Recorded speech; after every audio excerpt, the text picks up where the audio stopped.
It was a nice warm autumn day. Mr. Fox was doing his morning exercises, sit-ups, push-ups, and running on the jungle track. A very refreshing start to the day.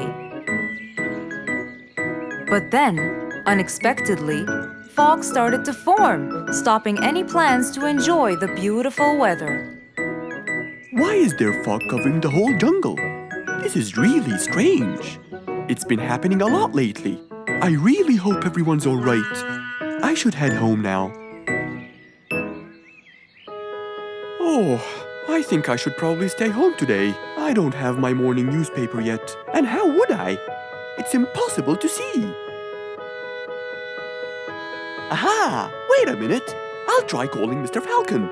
He'll definitely tell me what's going on.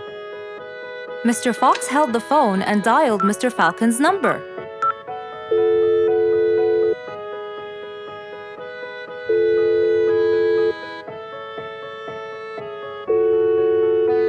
Oddly enough, there was no answer.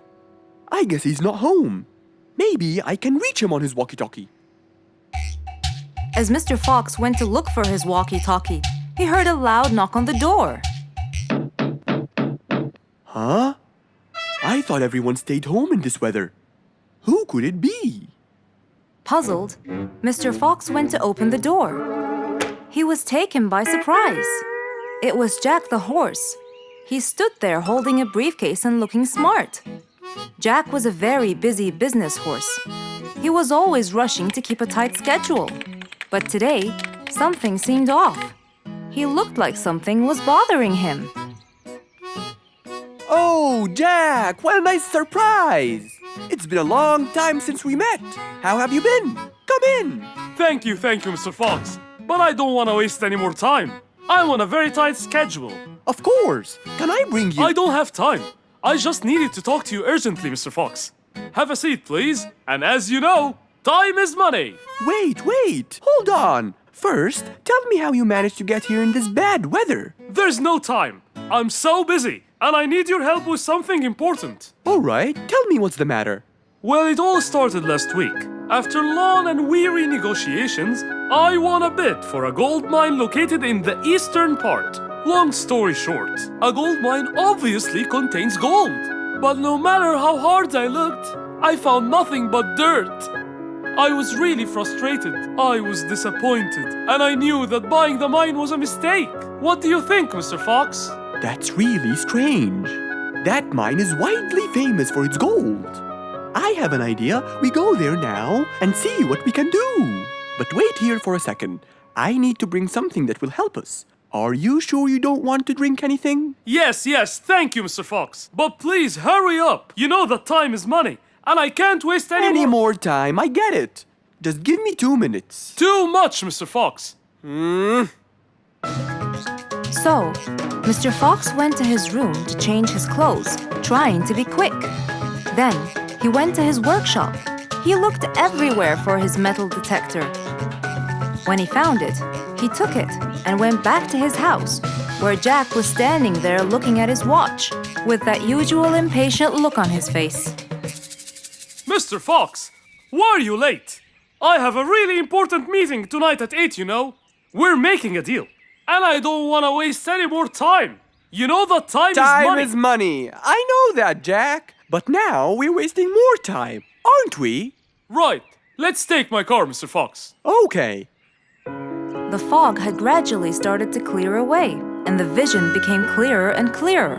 But as Mr. Fox was about to get in the car, something happened. What's that? What's going on? What happened? That's what we'll find out in the next episode.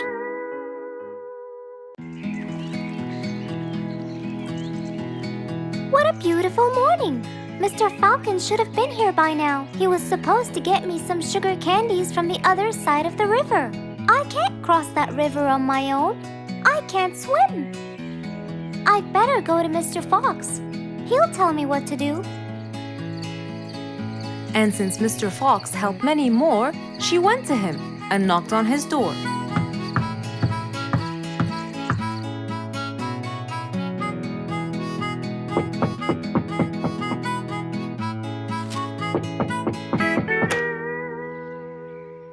there? Over here, Mr. Fox. Oh, little Auntie Lou. Welcome. Please come in. Thank you, Mr. Fox.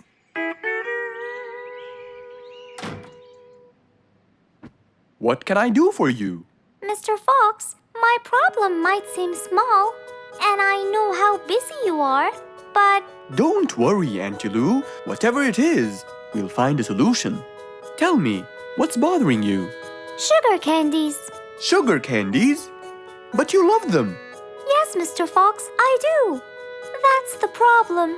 The only place I can find them is by the other end of the river side, and I don't know how to swim. Well, how did you get them before? I had some friends who would cross the river and bring me some candies with them. But I can't wait for them to go every time. I want to be able to get them myself. I see. So you want a way to cross that river by yourself. Yes. Do you want to learn how to swim? Impossible. I'm so afraid of the water. It's my worst nightmare. Isn't there any other way, Mr. Fox? Sure there is. Let me think. Mr. Fox thought quickly and without delay, for there was already another way. He'll build a bridge for Auntie Lou, so she could cross whenever she wanted to. Little Auntie Lou, how wide is that river? Very wide, Mr. Fox. It won't be easy, but let's go. Into the workshop ran Mr. Fox. He grabbed some wood and his toolbox. He put them in his Jeep and hopped inside. Then he and Auntie Lou went for a ride.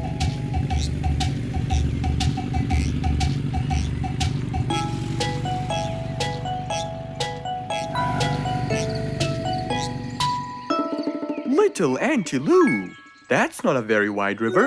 But it is to me, Mr. Fox. You're only saying that because you're too big. Maybe you're right. Little Auntie Lou, let's get started.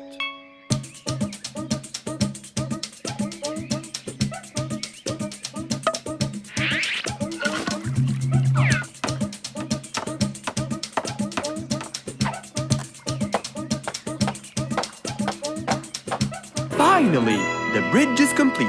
Mr. Fox, that's exactly what I wanted. Thank you so much. I'd better be on my way to collect the sugar candies. I've always dreamed of this.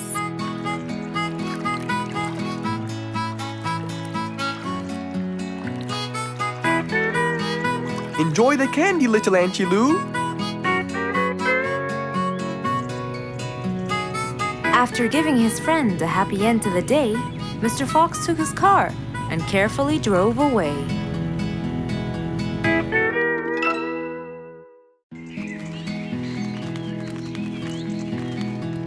It was a beautiful sunny day.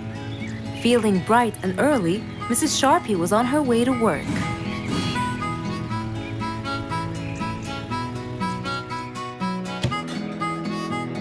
Good morning, Sharpie. Good morning, Emma. You're looking good today, Sharpie. Thank you.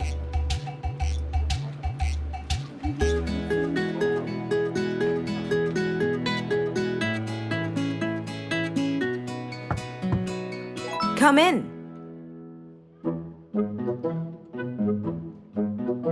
Good morning, Mrs. Susan. Oh, good morning, Sharpie. Today's gonna be a special day. I hope so, but why? Well, we have more packages that need to be delivered to their owners on time.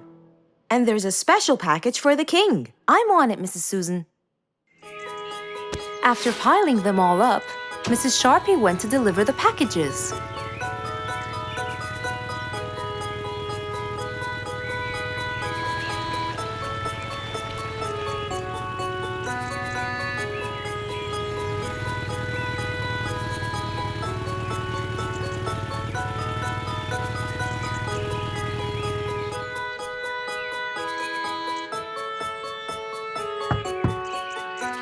Here's your package. Thank you, Sharpie. Just in time. Looks like delivering the next one is gonna take some time. After safely delivering the package to Mr. Camel, Mrs. Sharpie took off to the opposite side of the jungle to deliver a package for Mrs. Deer.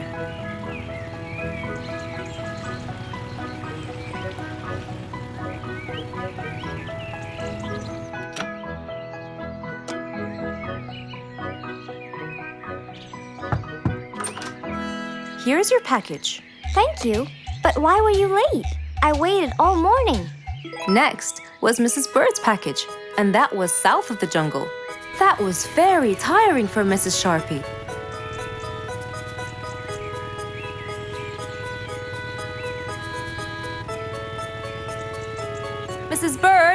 Mrs. Bird, here's your package. I thought you weren't coming. Thanks anyway. Next was Spike the dragon.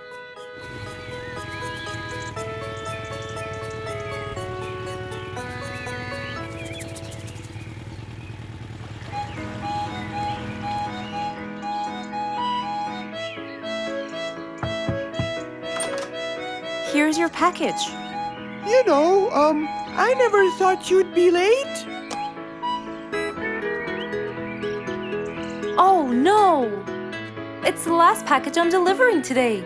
I hope the king is not too upset that I'm late. Worried and a little scared, Mrs. Sharpie took off to deliver the last package.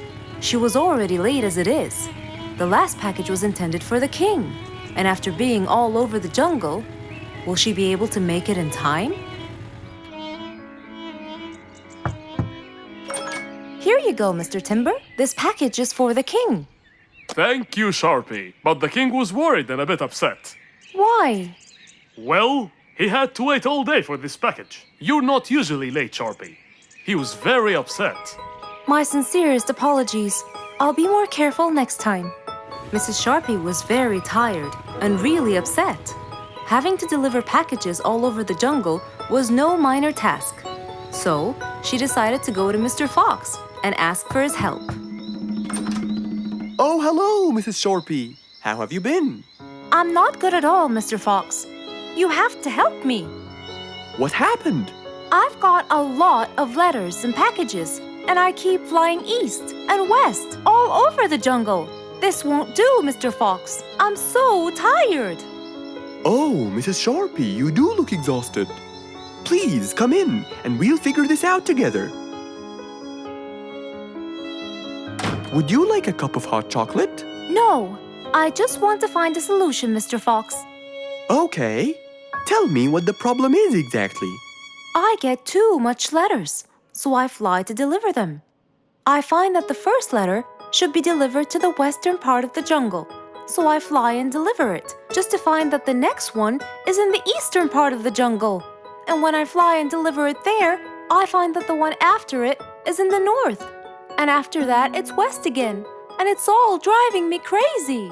Calm down, Mrs. Sharpie. There must be a solution to all of this. That's why I came to you. I kept thinking and thinking, but they come in packages, and I must deliver them all in one day. So how can I do that? Don't worry, Mrs. Sharpie. We'll sort this out. Sort? Sort! That's it! Why don't you sort them out from the very beginning, Mrs. Sharpie? What do you mean by sorting them out?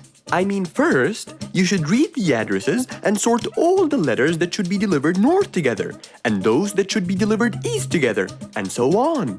And then I'd finish all the north letters together, and the east, and then the south, and then the west, right? Precisely. That's a great idea, Mr. Fox. Thank you so much. Wait, where are you going? I have letters to sort out. Thank you, Mr. Fox. Glad I was able to help you, Mrs. Sharpie. Goodbye.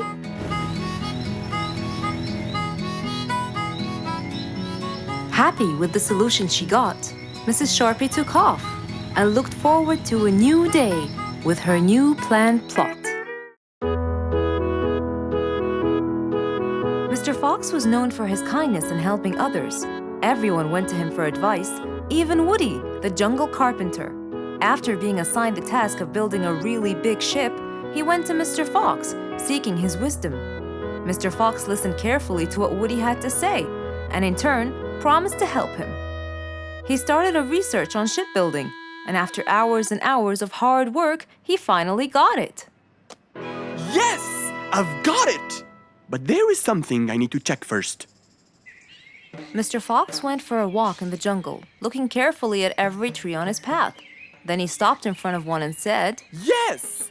That's the one! Immediately, Mr. Fox took a paint bucket He wanted to mark the tree so he wouldn't forget which one it was. After that, he got into his car and drove off.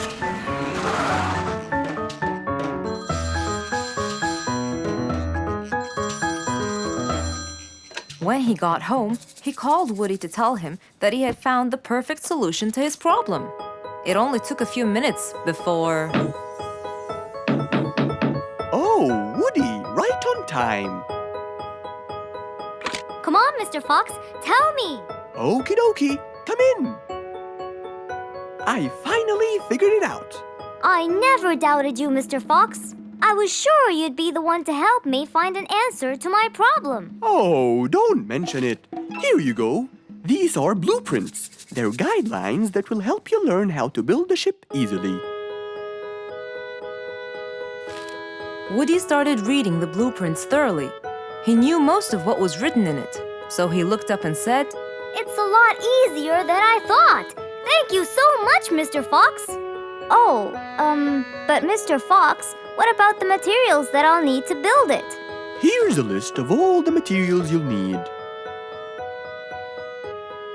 And what about the kind of wood I should use, Mr. Fox?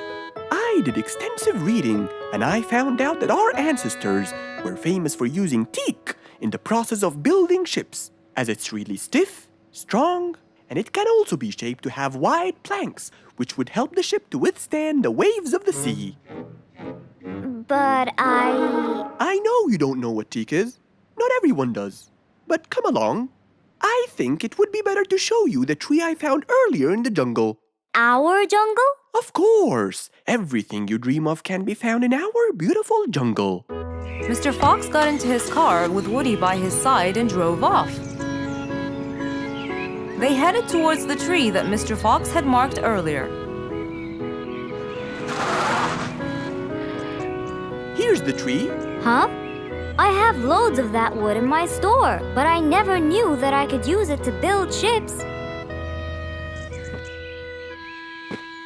I didn't know about teak either. But with a little bit of research, everything is open to you, my friend. Mr. Fox, I can't thank you enough. I'm really happy right now. I'll never forget what you've done for me. It's my pleasure, Woody. Now that I know what I should do, I'll go back and start building that ship for Nate as fast as I could. Thank you again, Mr. Fox. So, after helping his friend, Mr. Fox got into his car and drove away happily. You know, it's true what they say. A friend in need is a friend indeed.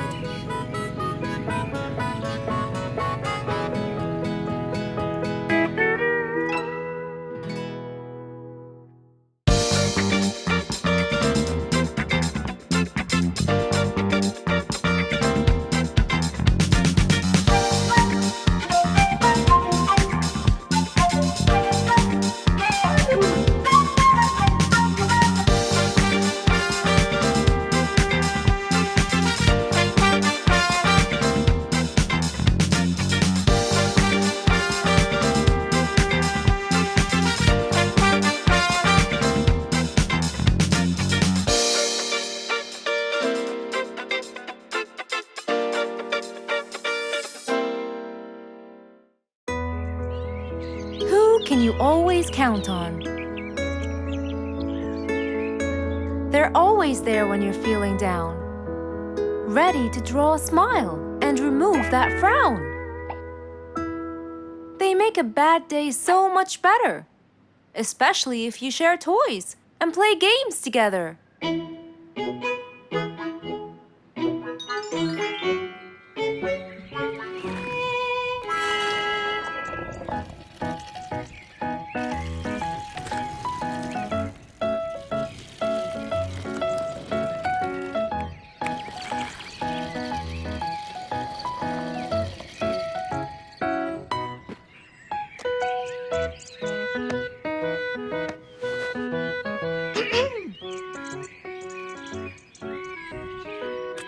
Officer Sherlock Fluffs? I'm with you, Officer Poppy Holmes. I think we're moving in the wrong direction. You might be right, Officer Poppy Holmes. I can see footsteps in the opposite direction. Officer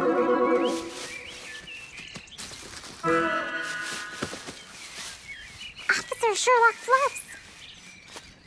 I think someone is after me. Run, officer! Run!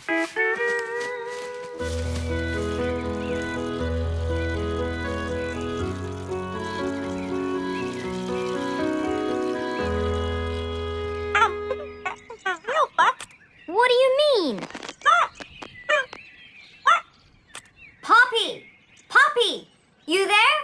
Poppy! I can't believe we lost the connection. Poppy! Poppy, where are you?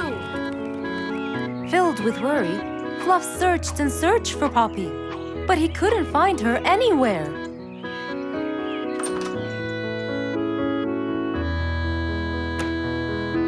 Hey there, Fluffy. What? How come you're here? I thought you'd eventually come home. What happened to your walkie-talkie? It's not working. But we just got it. I know. I was looking everywhere for you. Aw, Fluffsy, were you worried about me? Stop it. We need to fix this thing. Do you have any idea how? Hello? You're the smart one. But I'm not much into technology. You know that. At least take a look at it. I did, before you came. I got nothing, really. Should we go over to Mr. Fox? I think we should. Let me change first.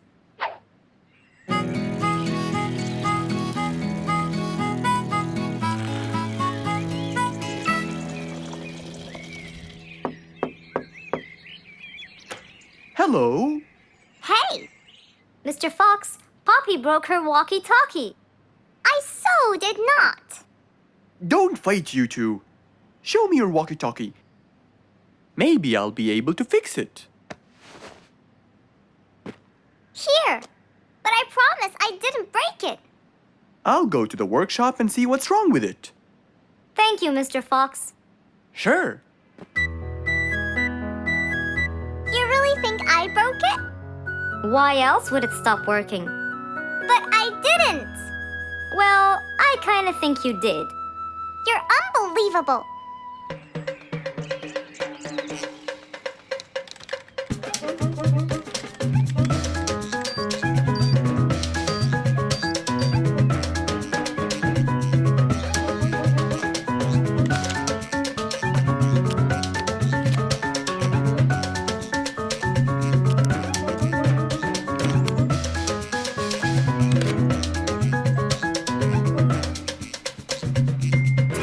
It's working just fine. I told you. Well, it wasn't before. I tried it. I know it wasn't, but now it is. See, Poppy, you did break it. And Mr. Fox fixed it. It wasn't broken, Fluffs. It just ran out of batteries. I'm sorry, Pops. Never mind. I was worried about you, though. I know. I have a wonderful brother. Brothers and sisters may fight every now and then, but at the end of the day, they're still best friends. One nice spring night, Mr. Fox was sitting in his balcony, relaxing and drinking his favorite juice, when suddenly the phone rang.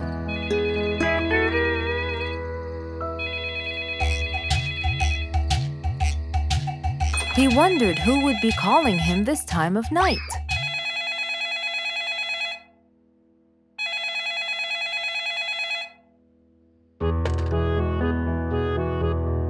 Hello? Who is it? Mr. Fox, it's Rorik. Your Majesty, how may I help you? Well, Mr. Fox, I'd like you to come to my house early in the morning to discuss something urgent. Of course! I'll be there. After he hung up the phone, Mr. Fox went to sleep. He was supposed to wake up early. He wouldn't want to miss his appointment with the king.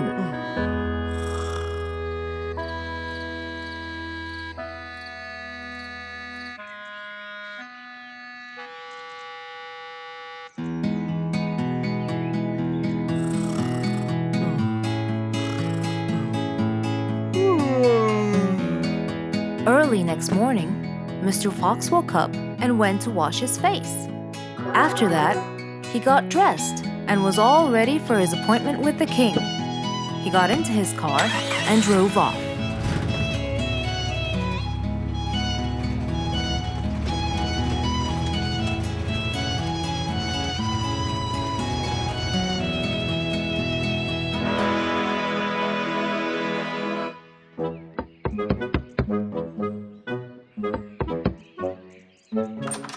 Hello, Mr. Fox. One moment, please. Your Majesty, Mr. Fox has just arrived. May he come in? Of course. Let him in. Come in, Mr. Fox. His Majesty is waiting for you. Good morning, Your Majesty. Hope I'm not late. No. You're always on time. How are you, Mr. Fox? I'm fine. And how's our little Frisky? He's fine. A little mischief every now and then. You can never get him to stay in one place. But thanks to your bracelet, we can always find him. Saved us a lot of trouble. It's my pleasure. So tell me about this urgent matter. As you know, our jungle's population has been increasing lately. Indeed, our population has increased. Yes, but it's getting harder to summon them all to the meeting every time. That's why I called you, Mr. Fox. I need you to figure out a way for me to reach all the animals at the same time. Let me see. I need to think this through. That's okay, Mr. Fox. But please, don't take too much time. Don't you worry, Your Majesty. I will find a solution by tomorrow. As Mr. Fox got into his car to get back home, he thought all the while about the king's request. How could he help the king with his problem? With everything else Mr. Fox has faced, this might be a slightly bigger challenge for him.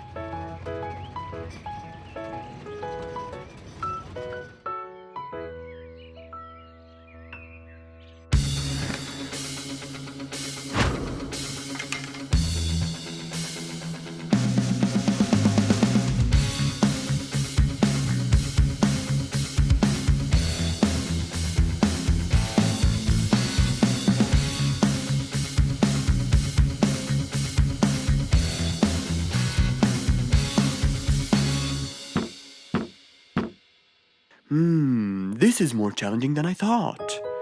Maybe a short break will help. Mr. Fox went back to his house and sat on his sofa. Since he can't think anymore about the king's request, he thought it would be great just to relax and watch his favorite TV show. Everything was peaceful and quiet, but then suddenly, I got it! Mr. Fox rushed back to his workshop. He quickly designed a new device.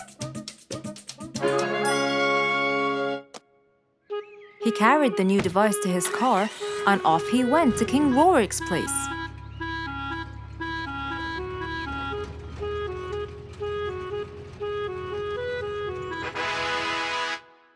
Mr. Fox, I thought you were coming tomorrow. Did you solve my problem? Yes, Your Majesty. This is a solution to your problem. That's great! But what's that, Mr. Fox? This is a megaphone. I made it specially for you. Every time you need to meet the animals, all you have to do is roar into it. Mr. Fox, you're a genius! But be careful. It's powerful. So make sure that no one is around you when you use it. Of course! I can't thank you enough, Mr. Fox. You're a great asset to all of us. It's my pleasure, Your Majesty.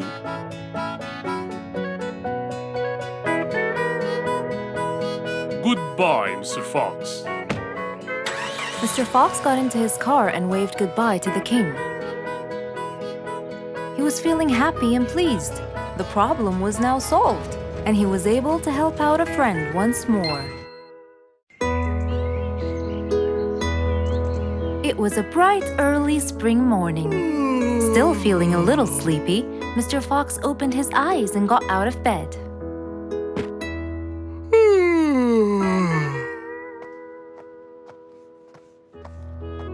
Since Since the weather was beautiful outside and awfully tempting, Mr. Fox decided to go for a walk in the jungle. The sun was shining, the birds were twittering. It was a very peaceful morning. Well, sort of. Worried that something terrible could have happened to one of the animals in the jungle, Mr. Fox sprinted towards the sound. Are you kidding me? You're the size of an air balloon! Are you making fun of my size, you piece of you? What? Take that back now, you... No! I'll never take it back! This was all your fault! No, it wasn't! It was yours! No! It's always your fault! Now, calm down. Oh, Mr. Fox, I'm so glad you passed by. You're the only one that could solve my problem. Solve your problem? No, Mr. Fox will solve our problem. No way! What you did was a total crime. So not true. You're the one who started it all and injured me, you big There, calm down. And just tell me what happened. He woke me up! Slow down, one at a time. Mr. Panda, you go first. Thank you. Now, I was walking heading to my house when I realized that for me to get there, it will take me 12 minutes. And I was so tired and sleepy. So I thought about it, and I realized I should just lay here for a while and take a short nap. And just as I was starting to get comfortable, I found little chicklets screaming with the highest pitch into my ears, Mr. Fox. My ears! Can you believe that? Well, that's not a very nice thing to do, little chicklets. Why did you do that? But I didn't, Mr. Fox. And how is that? I was heading to my favorite lake, and I was walking just right behind Mr. Wicks, when all of a sudden, out of nowhere, he decided to lay down and fell to the ground and squeezed my beautiful wing. And if it wasn't for my high-pitched voice, I would have been dead by now. Well, that was pretty dangerous, Mr. Wicks. What should I do, Mr. Fox? I was really tired and I needed my nap. So I took it. What should a panda do to take his nap? Can't you just wait till you reach your own house? Or at least look behind you before you decide to fall down? My house is 12 minutes away, and all the walking had already stolen away all my energy. I had to take a nap to recharge. I can't keep on walking forever. Then look behind you or sleep next to a tree or something. Why don't you watch where you're stepping? It was a very troubling matter indeed.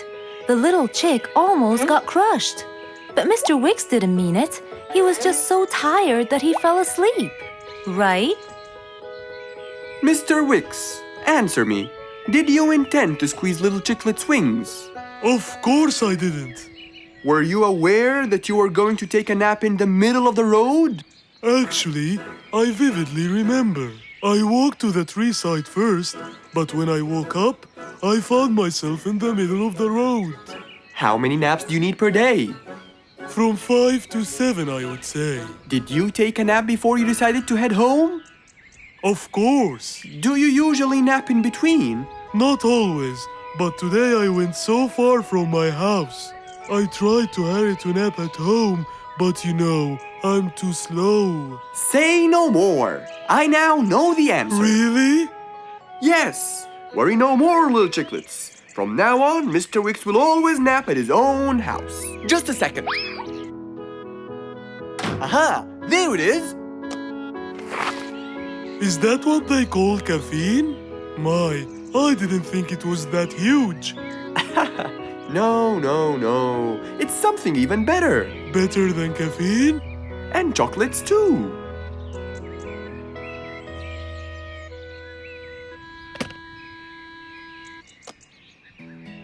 Wow! Rollerblades! So you'll be able to move fast and reach your house as fast as you can. Oh, can I try it now? Sure you can. Wow! Whee! Yahoo! Thank you, Mr. Fox. Anytime you need me, I'll be there. One day, the whole jungle decided to celebrate their new king, Rorik the lion. He was young, active, and picky, and known for his loving spirit. After his coronation, King Rorik moved to his new mansion and started to check it out.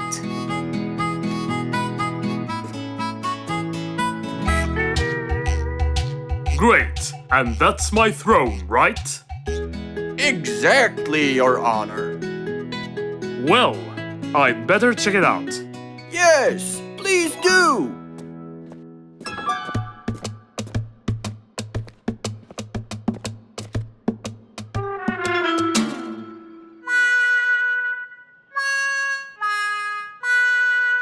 Ah, timber! That's too uncomfortable. But Your Honor, it was made especially for you. Not good enough. With a sad look on his face, Timber went to call Mr. Fox and ask him for help. Meanwhile, Mr. Fox had just finished his morning exercises and was heading back home.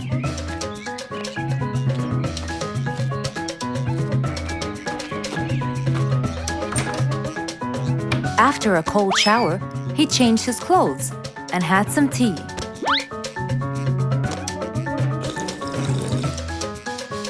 Then, he quickly read about the king's coronation in the newspaper.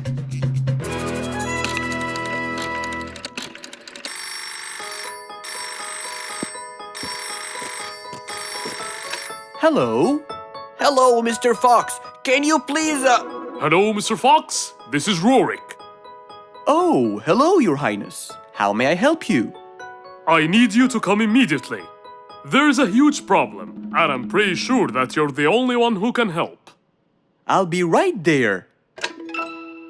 So, Mr. Fox quickly took his keys, hopped into his car, and drove towards the king's manor.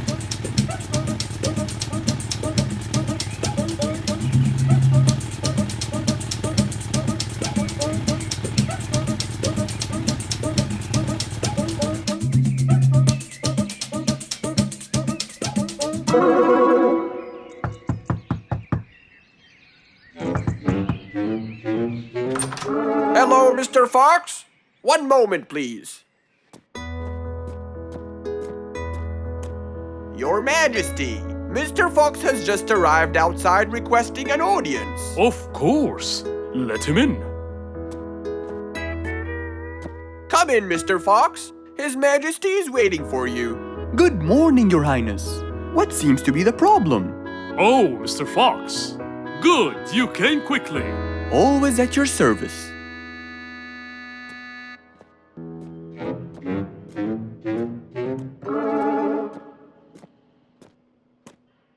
Well, I was at my coronation, and I thought I would check out my throne. But unfortunately, I felt too uncomfortable. Can you believe that I'm gonna rule the jungle on an uncomfortable throne? But I hear it was carved out with the best kind of stone.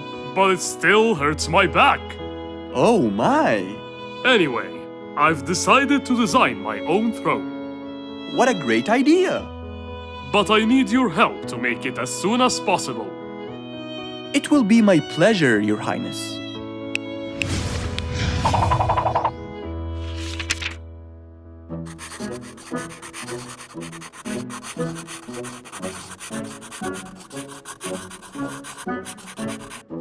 Mr. Fox designed a new throne for the king, but the king didn't seem to like it.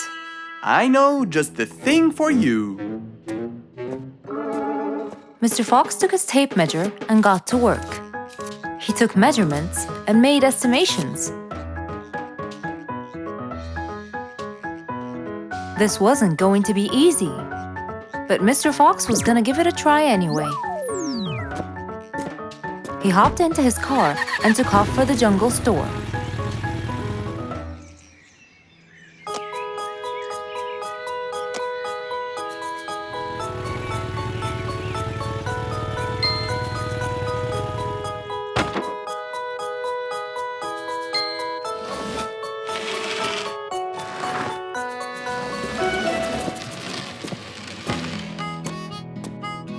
All done. Can you please try it now? Wow! That's exactly what I wanted. Glad you liked it, Your Highness.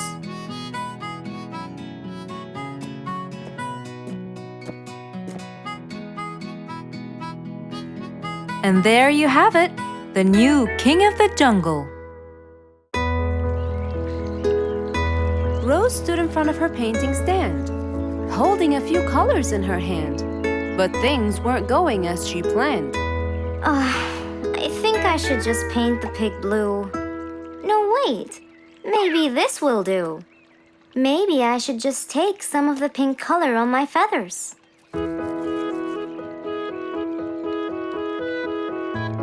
This isn't working. Maybe I should call Mr. Fox. He might have some clue about what I should do.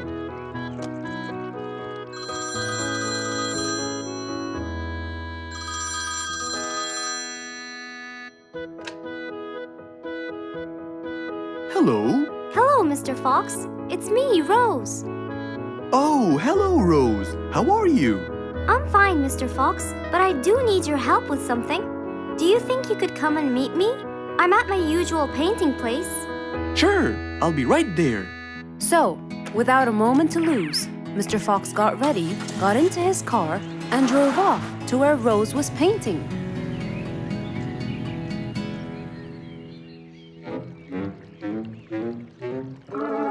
Oh, Mr. Fox. I'm sure glad you're here. I tried everything, but nothing seems to work. What are you trying to do, Rose? I was just trying to get some pink paint, Mr. Fox. I'm not sure that this is the right way to do it, Rose. Well, what should I do? Do you have an empty color palette? Of course. So, what colors do you need? I have red, blue, yellow, black, and white. But I still need pink, green, orange, purple, and brown. Let me see. If we take a bit of red and a bit of white, we can make pink. Oh, it's just like magic. How about the other colors? Do you want to try? Why, yes, I would. But which colors do I use? Use your imagination, Rose. I want to try red and blue. Okay. Wow! Now I can paint my violets purple. Do you want to try again? Sure. This time I'll try red and yellow. Nice. Now you have orange. It's beautiful, Mr. Fox. But I'm still missing green. Well, let's see. We still haven't mixed blue and yellow, have we? Right! This is a really cool shade of green. Now you can paint all you want. But, Mr. Fox, what about brown? Right. I almost forgot. Let's try orange and blue. Yes, that's it. I really can't thank you enough, Mr. Fox. Don't worry about it. I really like your painting. You do? Yes, it's quite colorful. Well, thanks to you. Now, whenever you're missing a color, all you have to do is try some together. All the colors that Rose once knew, when mixed together, turned to something new. Pink, purple, orange, and green. Something she had never seen.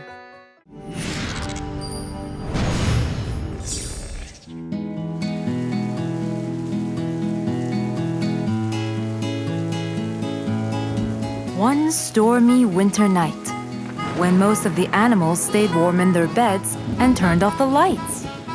There was thunder, there was lightning, and Woody the Woodpecker found it frightening. He knew he was in trouble, for his house will soon become rubble. Oh no! What am I going to do? I better go to Mr. Fox before things get worse. With a nice cup of hot chocolate, Mr. Fox continued reading his book when the doorbell rang. It was winter. No one would walk in the rain unless they had a complaint.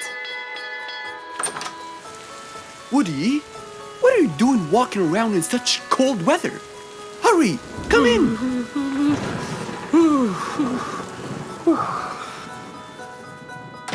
Mr. Fox, I know it's cold, and I'm sure my problems will make you feel bored. But I need your help. Of course. Don't worry. Have a seat, Woody, and I'll get you a hot drink. It must have been terrible to go out in that storm. Okay, thank you, Mr. Fox. So, what exactly is your problem? My roof, it gets ruined by the rain. Oh, I keep fixing it every now and then, but now, every winter is a nightmare. here you go, Woody. Thank you, Mr. Fox. So tell me, what happened to your roof? The rain makes it damp. Sometimes I fear it gets too damp. It might fall. Oh, you're right. That's a serious problem. Well, will you help me? Mr. Fox knew he couldn't stop the rain, but he couldn't let Woody's efforts be in vain. There had to be another way. I have an idea. We need to guide the water off your roof. But how can we do that? Well, we need to visit the jungle shop. But first, we'll wait for the storm to pass.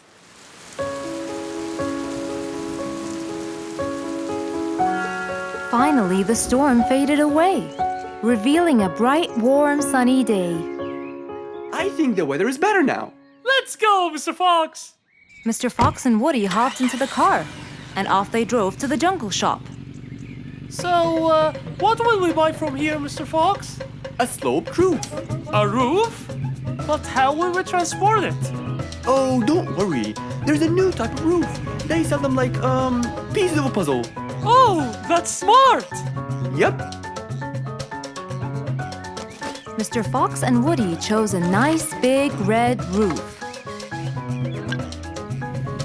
Then, off they went to Woody's house. Mr. Fox got a ladder and climbed up. He started to fix the roof from the top. Now, all we need is to put the pieces together.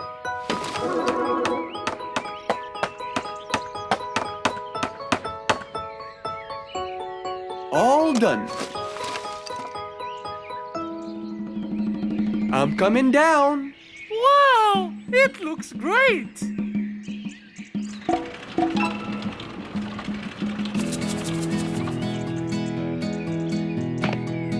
That way, all the water will slide down and the rain won't bother you again. So, does that mean no more rainwater will enter my house, Mr. Fox? Of course not. I guarantee it. Oh, I'm so happy! Thank you so much, Mr. Fox. Oh, it was nothing. We all like living in a dry, warm place in the winter.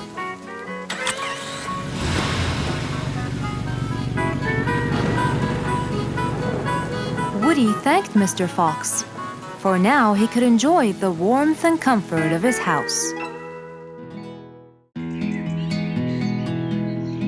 It was a beautiful morning.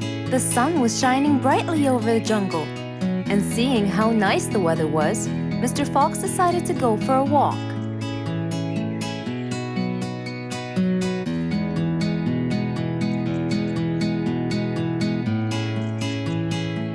The birds were twittering, the bees were humming, and the flowers smelled pretty.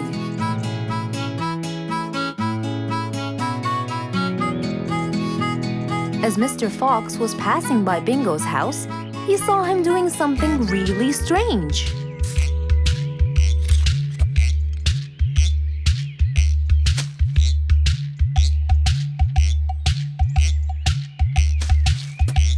Bingo! What are you doing? I'm storing my favorite fruits to eat during the winter. But you can't just bury them. They'll soon rot. But what can I do, Mr. Fox? They only grow in the summer, and I love to eat them so much. Mr. Fox thought about it for a while. What could he do to help Bingo?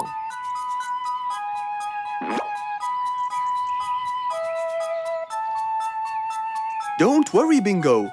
I think I have an idea. Really? What is it? You'll have to wait and see. I'll just run to my workshop, and I'll be back before you know it. Okay. Mr. Fox went back to his workshop and gave it some thought.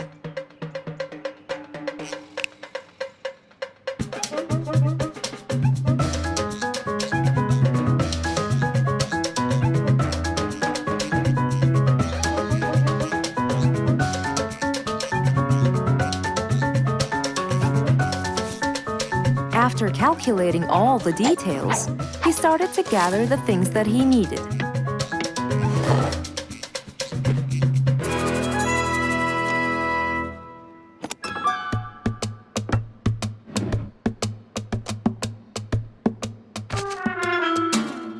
Then he took his toolbox and his car keys, and of course, the glass plates. He put them all in his car and was on his way.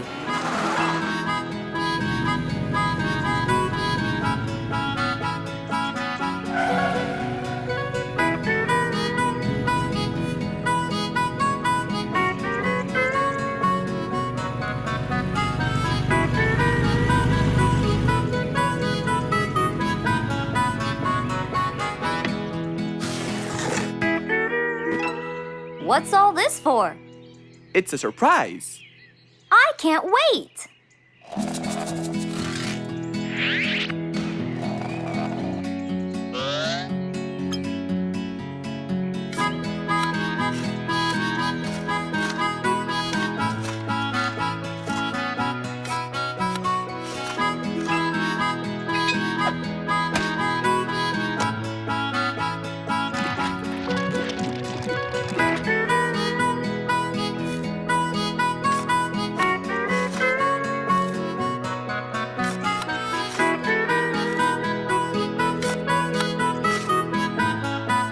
Mr. Fox was almost done, and Bingo was watching him, looking slightly puzzled.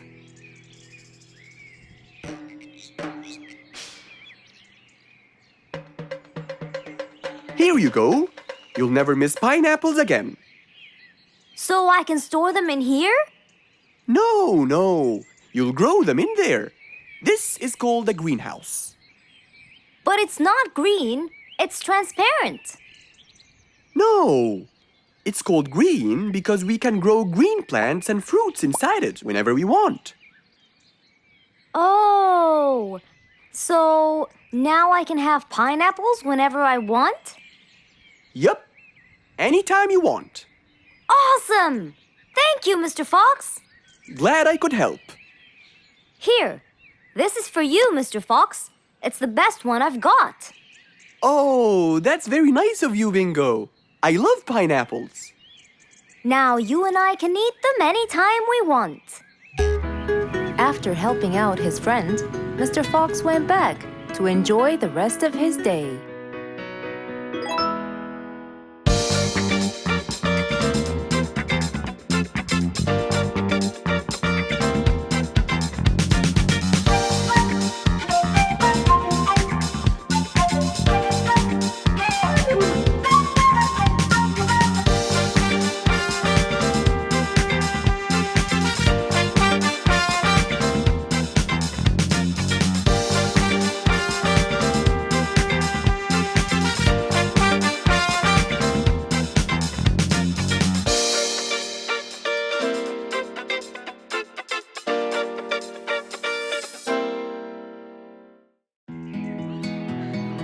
An autumn windy day. It was Jumbo's birthday. He was dancing and playing with his friends, hoping this day would never end.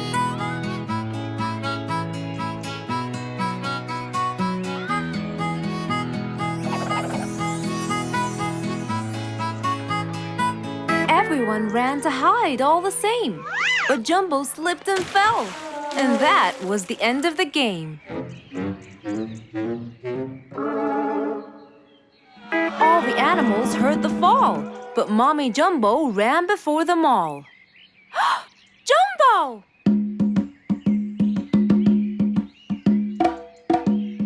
Oh, Jumbo. Combo, you have to take him to Mr. Fox immediately. So, without further delay, Off to Mr. Fox's house, they hurried away.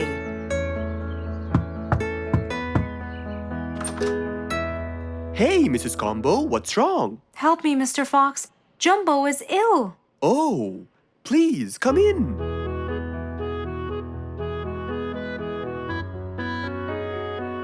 You look cold, Jumbo. I'll get you something hot to drink. Thank you, Mr. Fox.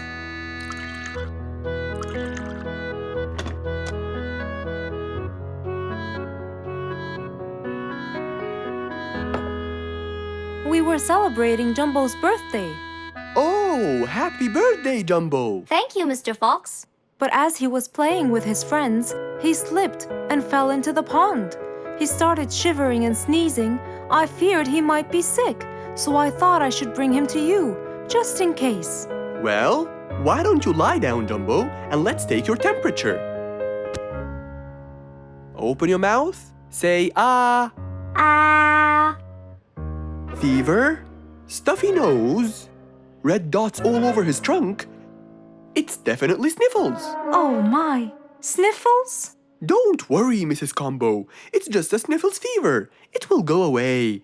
All you need, champ, is some rest and just one pill of antidote. And when you're better, you can go back to play with your friends. Thank you, Mr. Fox. After thanking Mr. Fox, Mrs. Combo took Jumbo back home to let him rest.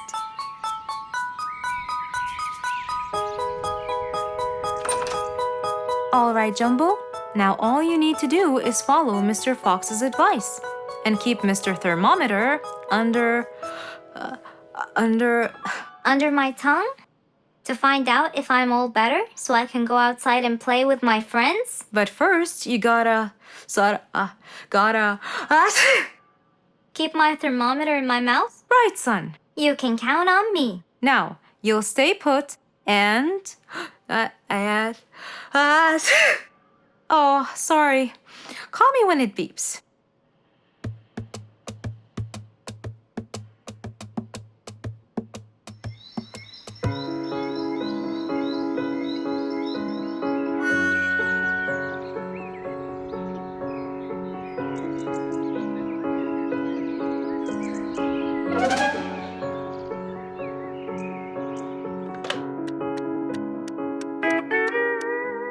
Hello, Frisky.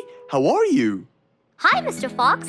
Roo and I were playing and I'm about to win. Listen, Frisky.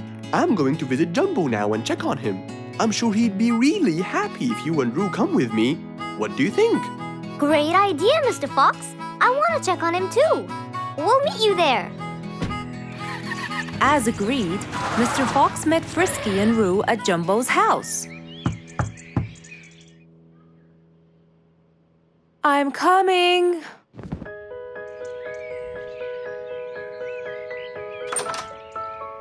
Hello, Mrs. Combo. We came to check on Jumbo. I hope he's feeling better now. Why, yes, Mr. Fox. Come in, everyone. Hey, Jumbo! I came to check on you. And I brought your friends along too. Are you feeling better now? Hi, Mr. Fox. Hi, guys. Hey, Jumbo. How are you feeling? Well, I feel better, but... Well, we need to take your temperature one more time, Jumbo. Is it time? It's time, all right? What does it say? Well, let's see. Your temperature is, oh. Your temperature is just fine and dandy, Jumbo. You're not sick anymore. You are A-OK. Yes! Now we can go outside and play. But first, I need to tell Mom. Mom? Mom?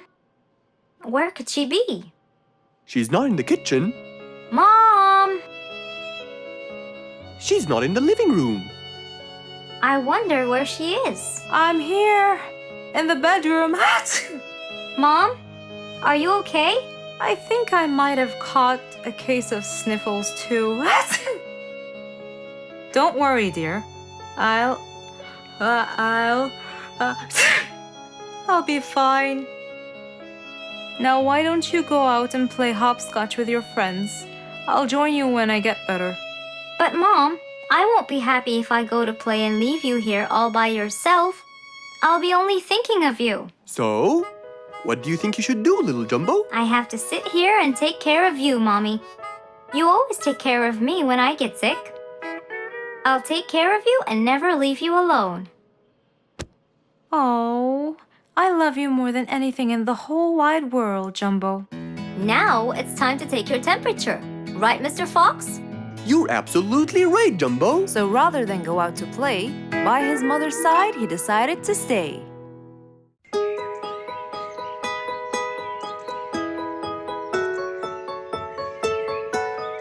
Beatrice was a little energetic bee. She wakes up early, eats her breakfast, and checks on her honey. Then, she goes out to collect some nectar. That smells great. I'll take some from here. Wow, that looks fresh. Here's my favorite type. And so, she went collecting all the nectar she needed, and when she was all done, she went back home. But as Beatrice came closer and closer, she could see that someone had been to the hive. Oh no! My honey! It's all gone! Who could have done this? Beatrice looked right and left, but no one was there.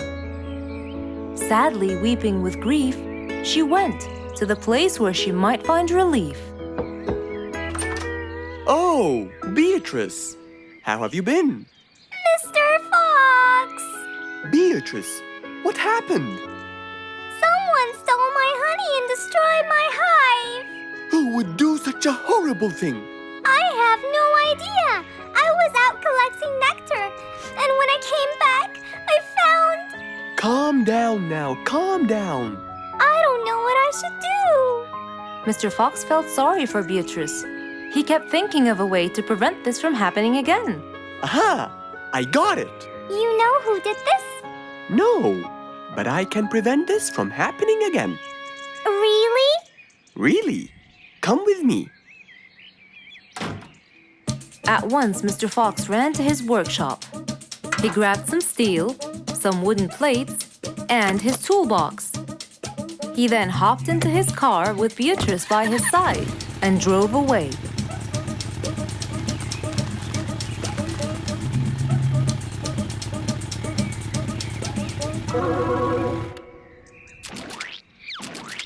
Oh, See? I told you. It's a complete disaster. you were right. But don't worry, everything will be okay now.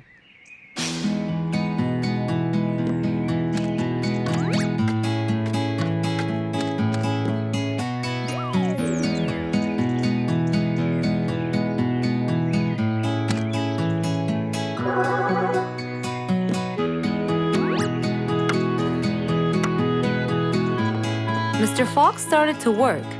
He got the wooden plates and built a box out of them, which he put on the tree branch. Then, he surrounded the box with steel. He made sure the nails went in properly and made a door for little Beatrice. Now, all done. Wow! It's amazing! Thank you, Mr. Fox. There, take this too. And what's this? This is the key to your hive, so no one would enter without your permission. Really? Oh, I can't thank you enough. Don't worry about it, Beatrice.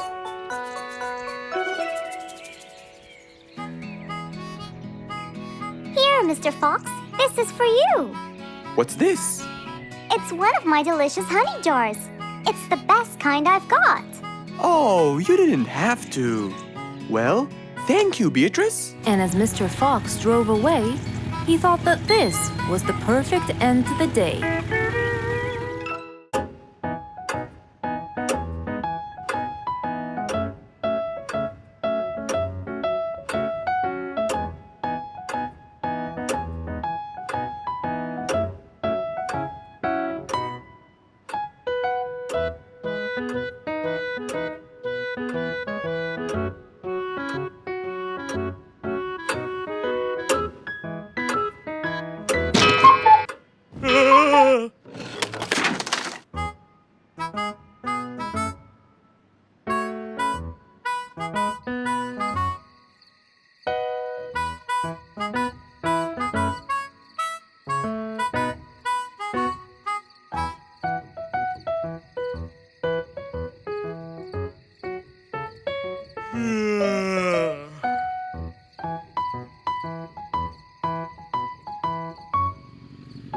It was past midnight.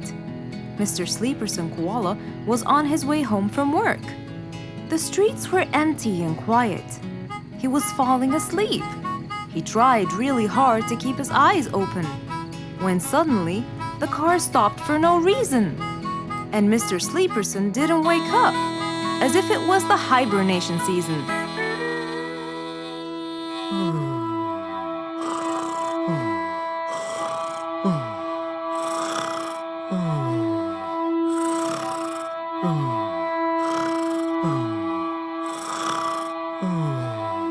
What is that? Mr. Sleeperson fell asleep on his driving wheel. The horn was too noisy for Mr. Fox to bear. He tried to block the sound out, but it was no use. He pulled his cap over his head, put earmuffs, but it was all in vain. He couldn't bear that horrible sound any longer. What a horrible sound! Who could it be this late at night? Oh no! Mr. Sleeperson! It's you again! What brought him here this time of night? And he slept on the driving wheel. Excuse me. Mr. Sleeperson! Hello? Hello?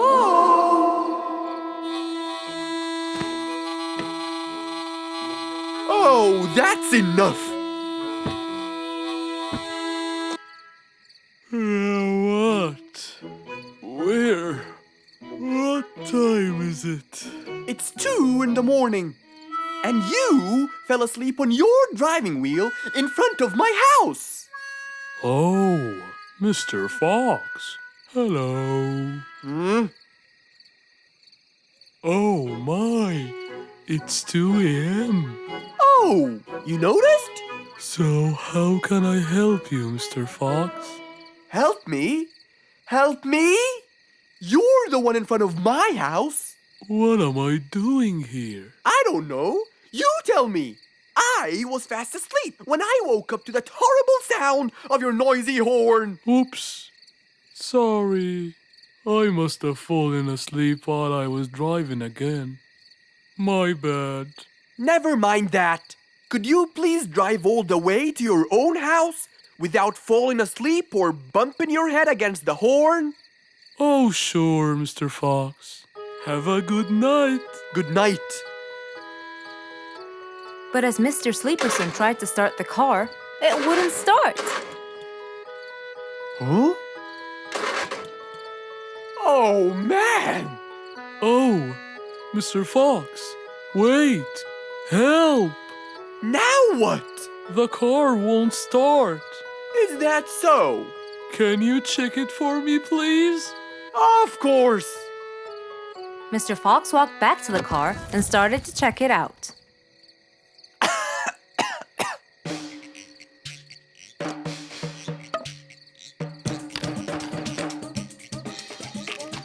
Everything seemed fine.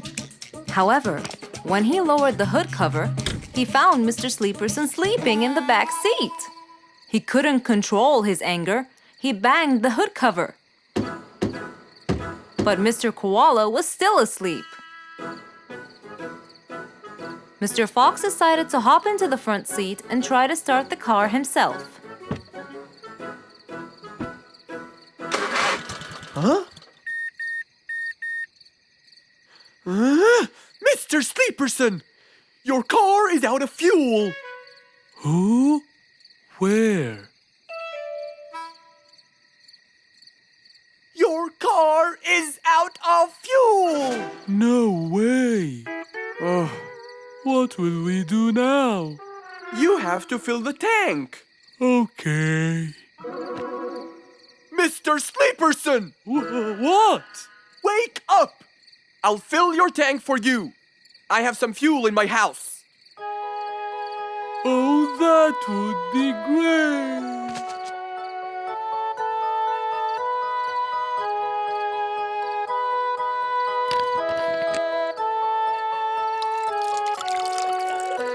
Mr. Sleeperson, it's all done. You can go home now.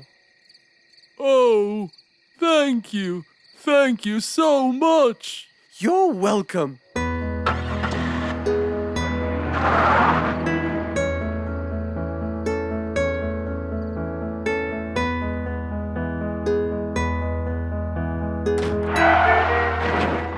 Oh, not again! Mr. Fox was known for his kindness in helping others. Everyone went to him for advice, even Woody, the jungle carpenter. After being assigned the task of building a really big ship, he went to Mr. Fox, seeking his wisdom. Mr. Fox listened carefully to what Woody had to say, and in turn, promised to help him. He started a research on shipbuilding, and after hours and hours of hard work, he finally got it. Yes! I've got it! But there is something I need to check first. Mr. Fox went for a walk in the jungle, looking carefully at every tree on his path. Then he stopped in front of one and said, Yes! That's the one! Immediately, Mr. Fox took a paint bucket. He wanted to mark the tree, so he wouldn't forget which one it was. After that, he got into his car and drove off.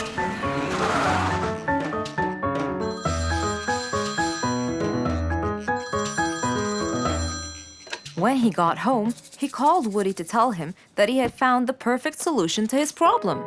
It only took a few minutes before... Oh, Woody, right on time. Come on, Mr. Fox, tell me. Okie dokie, come in. I finally figured it out. I never doubted you, Mr. Fox. I was sure you'd be the one to help me find an answer to my problem. Oh, don't mention it. Here you go. These are blueprints. They're guidelines that will help you learn how to build the ship easily. Woody started reading the blueprints thoroughly. He knew most of what was written in it, so he looked up and said, It's a lot easier than I thought. Thank you so much, Mr. Fox. Oh, but Mr. Fox, what about the materials that I'll need to build it? Here's a list of all the materials you'll need. And what about the kind of wood I should use, Mr. Fox? I did extensive reading, and I found out that our ancestors were famous for using teak in the process of building ships, as it's really stiff, strong, and it can also be shaped to have wide planks, which would help the ship to withstand the waves of the sea. But I know you don't know what teak is. Not everyone does. But come along. I think it would be better to show you the tree I found earlier in the jungle. Our jungle? Of course! Everything you dream of can be found in our beautiful jungle. Mr. Fox got into his car with Woody by his side and drove off. They headed towards the tree that Mr. Fox had marked earlier. Here's the tree. Huh? I have loads of that wood in my store, but I never knew that I could use it to build ships. I didn't know about teak either. But with a little bit of research, everything is open to you, my friend. Mr. Fox, I can't thank you enough. I'm really happy right now. I'll never forget what you've done for me. It's my pleasure, Woody. Now that I know what I should do, I'll go back and start building that ship for Nate as fast as I could. Thank you again, Mr. Fox. So, after helping his friend, Mr. Fox got into his car and drove away happily. You know, it's true what they say. A friend in need is a friend indeed.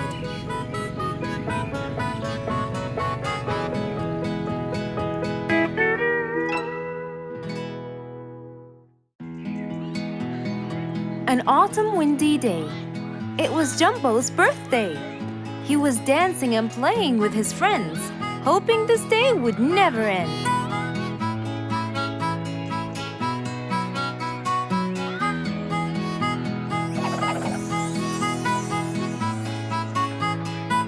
Everyone ran to hide all the same, but Jumbo slipped and fell, and that was the end of the game. All the animals heard the fall. but Mommy Jumbo ran before them all. Jumbo!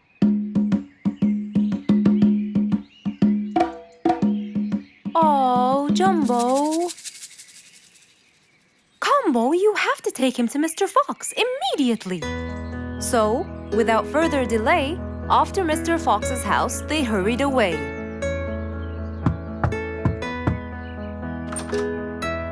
Hey, Mrs. Combo, what's wrong? Help me, Mr. Fox. Jumbo is ill. Oh, please, come in.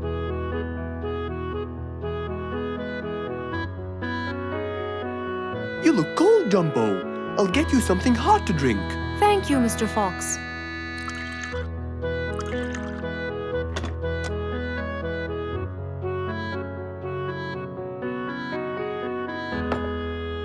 We were celebrating Jumbo's birthday. Oh, happy birthday, Jumbo. Thank you, Mr. Fox. But as he was playing with his friends, he slipped and fell into the pond. He started shivering and sneezing. I feared he might be sick, so I thought I should bring him to you, just in case. Well, why don't you lie down, Jumbo, and let's take your temperature. Open your mouth. Say ah. Ah. Fever, stuffy nose, red dots all over his trunk. It's definitely sniffles. Oh my, sniffles? Don't worry, Mrs. Combo. It's just a sniffles fever. It will go away. All you need, champ, is some rest and just one pill of antidote. And when you're better, you can go back to play with your friends. Thank you, Mr. Fox. After thanking Mr. Fox, Mrs. Combo took Jumbo back home to let him rest.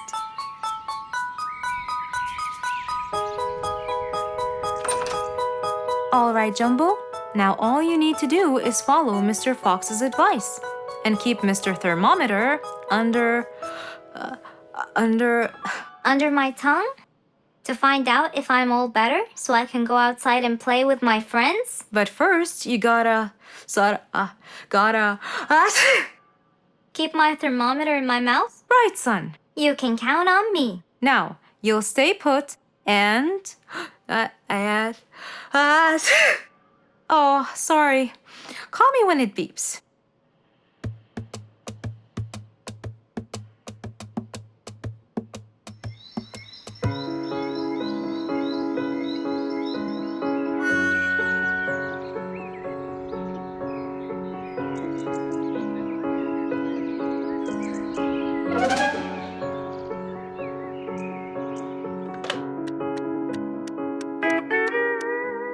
Hello, Frisky. How are you?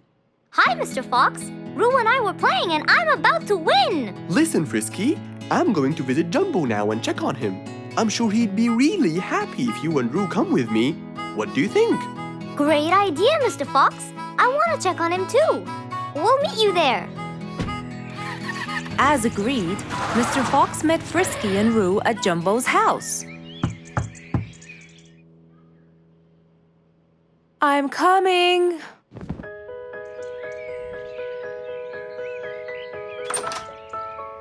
Hello, Mrs. Combo. We came to check on Jumbo. I hope he's feeling better now. Why, yes, Mr. Fox. Come in, everyone. Hey, Jumbo! I came to check on you. And I brought your friends along too. Are you feeling better now? Hi, Mr. Fox. Hi, guys. Hey, Jumbo. How are you feeling? Well, I feel better, but... Well, we need to take your temperature one more time, Jumbo. Is it time? It's time, all right? What does it say? Well, let's see. Your temperature is, oh.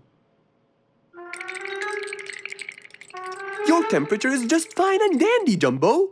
You're not sick anymore. You are A-OK. Yes! Now we can go outside and play. But first, I need to tell Mom. Mom? Mom? Where could she be? She's not in the kitchen. Mom! She's not in the living room. I wonder where she is. I'm here in the bedroom. Mom? Are you okay? I think I might have caught a case of sniffles too. Don't worry, dear. I'll be fine. Now why don't you go out and play hopscotch with your friends? I'll join you when I get better. But Mom, I won't be happy if I go to play and leave you here all by yourself. I'll be only thinking of you. So, what do you think you should do, little Jumbo? I have to sit here and take care of you, Mommy. You always take care of me when I get sick. I'll take care of you and never leave you alone. Oh, I love you more than anything in the whole wide world, Jumbo. Now it's time to take your temperature. Right, Mr. Fox? You're absolutely right, Jumbo. So rather than go out to play, by his mother's side, he decided to stay.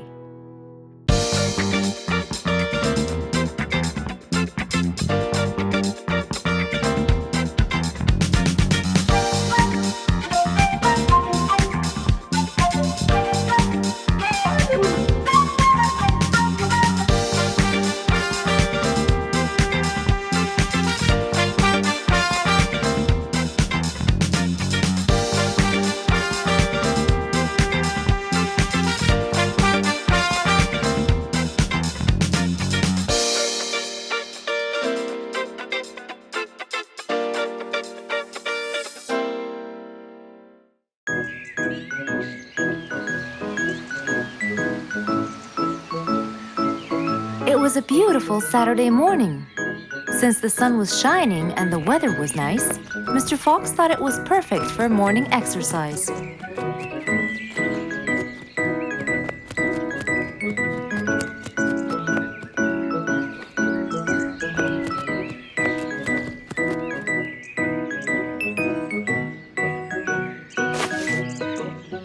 Ah, Piggy, how are you? Haven't seen you in a while. I really missed you. I'm fine, Mr. Fox. I really missed you too. I hope you're doing great. Why does he look so sad? I hope nothing bad has happened. You look a bit down, Piggy. Is everything all right? Are you okay? Oh, Mr. Fox, I really need your help with an urgent matter. Don't you worry, my friend. Big or small, every problem has a solution. I assure you, everything will be all right. Oh, I know, Mr. Fox. I can always count on you. Let's go to my house. I'll get you something to drink, and then we can sit down and you can tell me all about your problem. Let's go. With that said, both of them headed off to Mr. Fox's house. So, Piggy, tell me what's the problem? I keep trying to grow a plant in my garden, but it keeps dying. Do you give the plant enough water? Yes, every day. Well, how about the sun? Do you keep it in an open sunny area? Yes, I do. I plant it in my garden. Looks like I'll have to come with you to find out what the problem is. Wait here for a moment, please. So, without further delay, Mr. Fox changed his clothes and got ready. Then, they both got into the car and drove off to Piggy's house.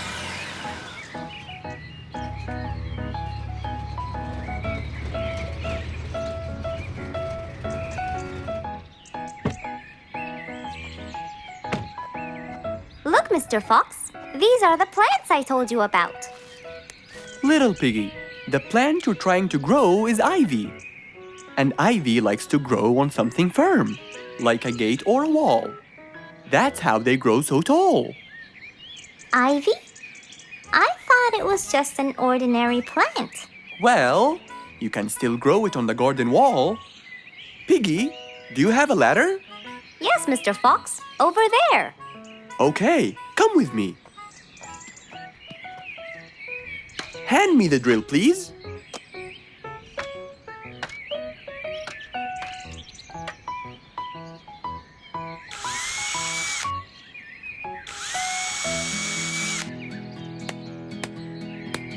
After drilling the holes and hammering the nails, Mr. Fox hung the ivy plant all across the wall.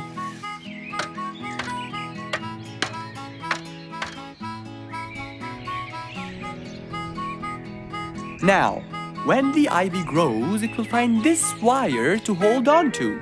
I got it. Thank you, Mr. Fox. You're welcome. Take good care of it. After saving the plant and helping his friend, Mr. Fox took off. And that, my friends, was the end.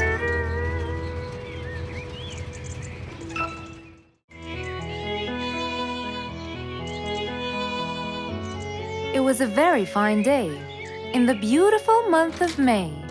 Mr. Fox decided to go for a walk. So, without further delay, he was on his way.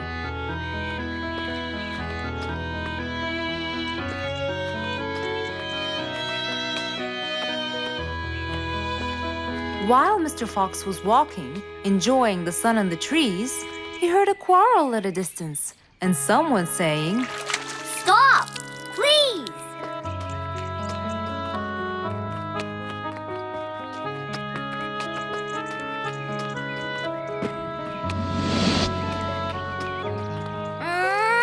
What?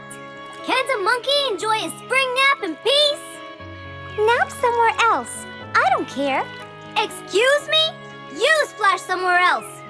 You've got the whole ocean. That's more than enough room. What's going on here? I like it here, and I'm going to stay. You stink! Bingo?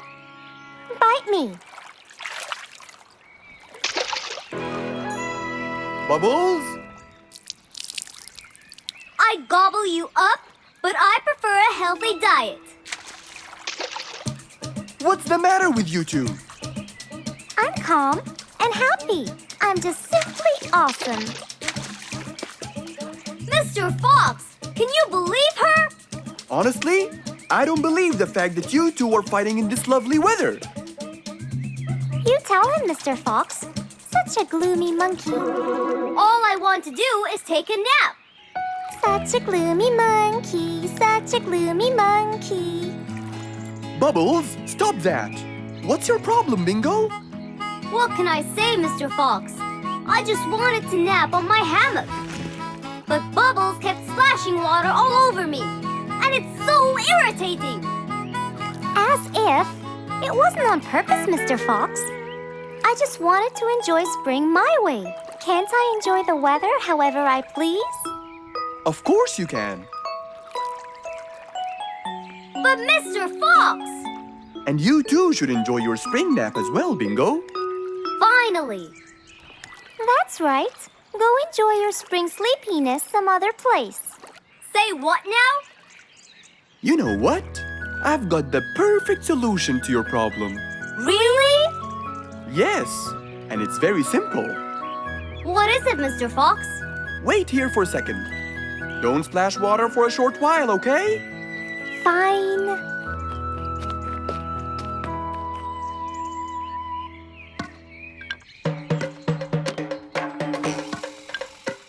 The hammock was very close to the lake.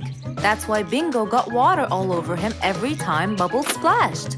But Mr. Fox wasn't gonna let them fight. He had the perfect solution for both their plights. What are you doing, Mr. Fox? Wait and see for yourself.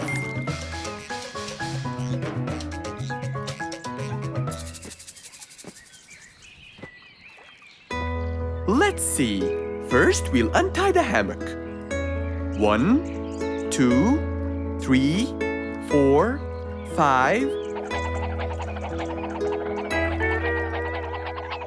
Now, we'll go a few more steps up and tie the hammock again. Here's good. There you go. Try it now, Bingo.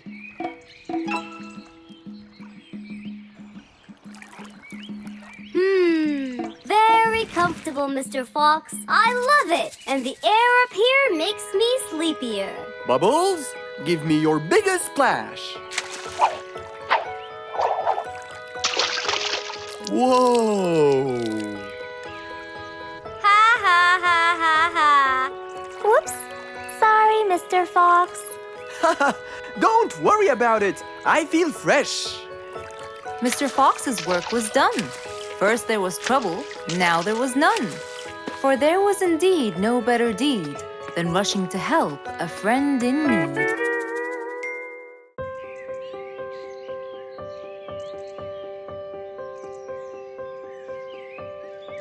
It was a beautiful spring morning. The sun was shining brightly.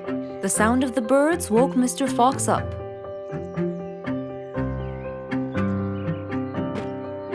He changed his shirt, put on his tie, and his vest. Then he drank his tea. It was delicious. After reading a shop manager ad, he got into his car and drove off.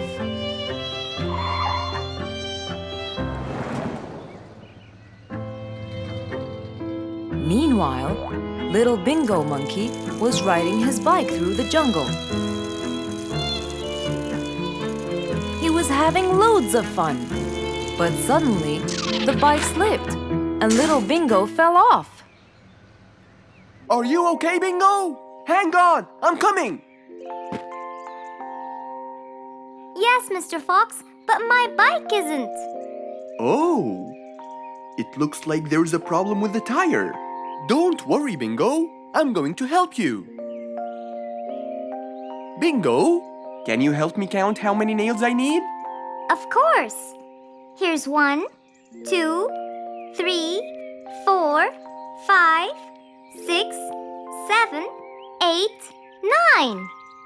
I think they're 9, Mr. Fox.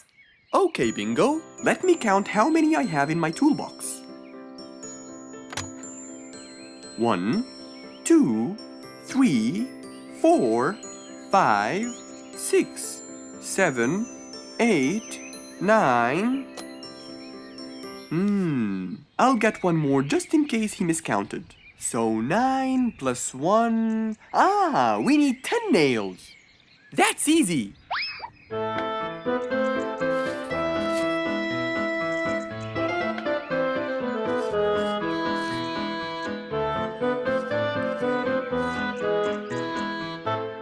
Okay, Bingo. It's all done. Thank you so much, Mr. Fox. You've helped me a lot. Come on, give it a go. So once again, little Bingo rode along happily.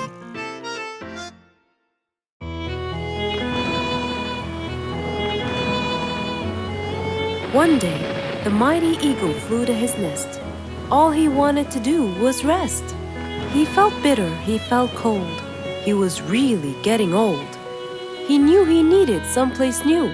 So, off to Mr. Fox he flew.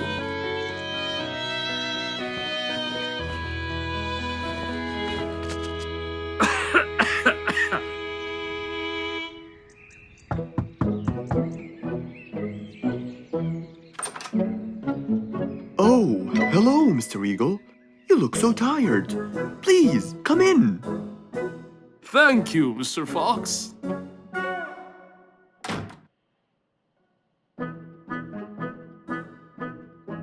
Now tell me, how may I help you? Mr. Fox, I spent years in prosperity and glory, but I'm old now and tired. I can't live out there alone in that cold weather. Where do you live, Mr. Eagle? By the mountain top. I see. The wind is strong there.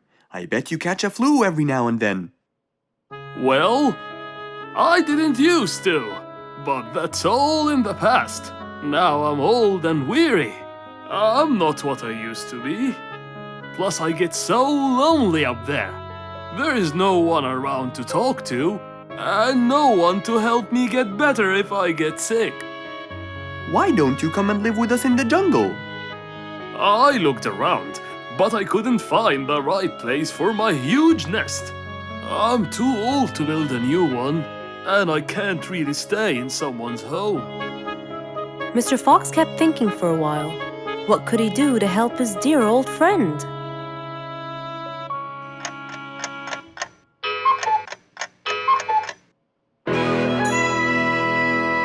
I got it. I think I can help you build a new house. Have no worries.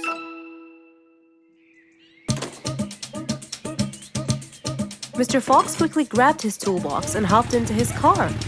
He drove through the jungle while Mr. Eagle flew above him. He stopped in front of a tree that looked both old and firm, right in the middle of the jungle. Lots of animals and birds lived around here.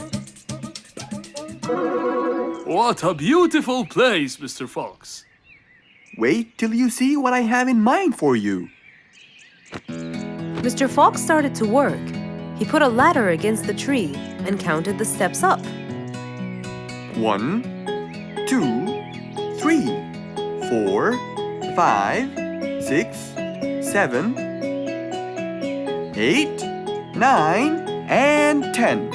When he reached the tree branches, he opened his toolbox and took out some wooden plates. Then he started putting them together. All I need now is some nails to make sure everything would be A-OK.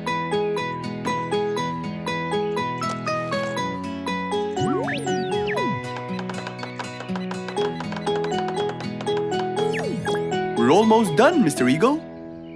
Can't wait to see what it will look like, Mr. Fox. Oh my!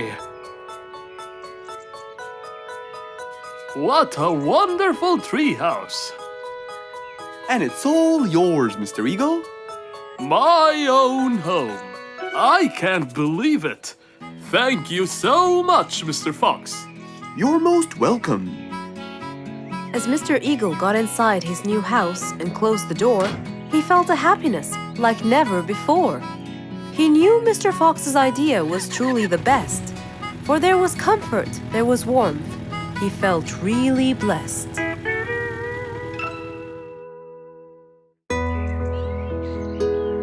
It was a bright sunny day. Mr. Fox had had his breakfast and was now out doing his morning exercises. It was then when he saw Woody, who was passing by. Ah, Woody, how are you? Haven't seen you in a while. I really missed you. I'm fine, Mr. Fox. I really missed you.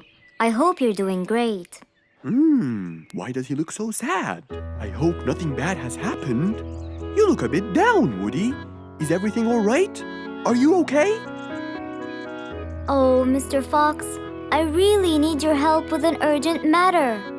Don't you worry, my friend. Big or small, every problem has a solution. I assure you, everything will be all right. Oh, I know, Mr. Fox. I can always count on you. Let's go inside. I'll get you something to drink, and then we can sit down and you can tell me all about your problem. Let's go. Woody followed Mr. Fox to his house. There, Mr. Fox prepared something special for Woody to help make him feel better.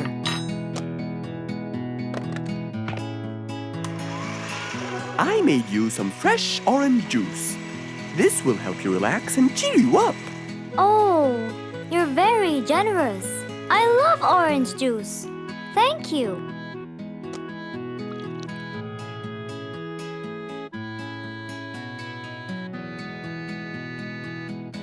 Mr. Fox, I'm really sorry to bother you over and over again, but I had no choice. Oh, no worries, my friend. You know, Mr. Fox, I'm the jungle carpenter.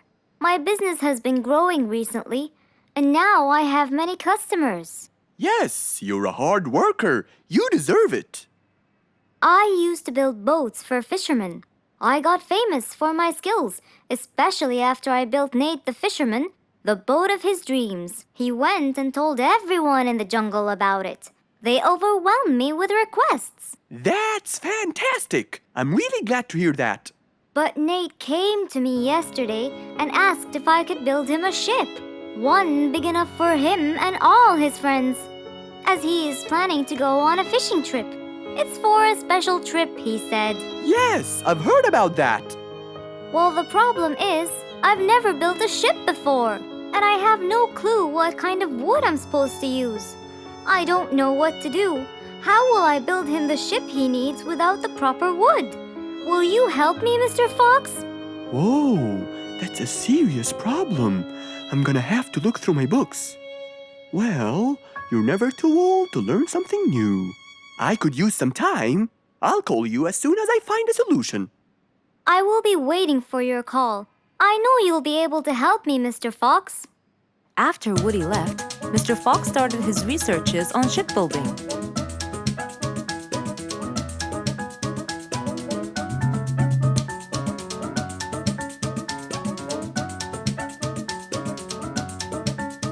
After hours and hours of hard work, he finally got it. Yes! I've got it! But what did he get? We'll find out in the next episode.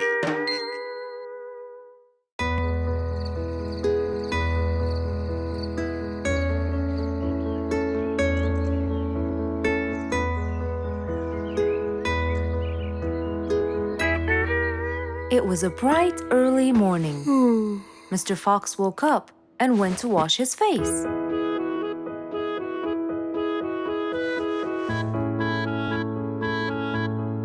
Since he was feeling a little hungry, he went to prepare some breakfast. He prepared fruits, some cheese, a fried egg, and some veggies. He looked around for some bread, but couldn't find any. No problem. He'll go to the bakery and buy some. I guess I need to buy some bread from Mrs. Flute's bakery. Then I can have my delicious meal.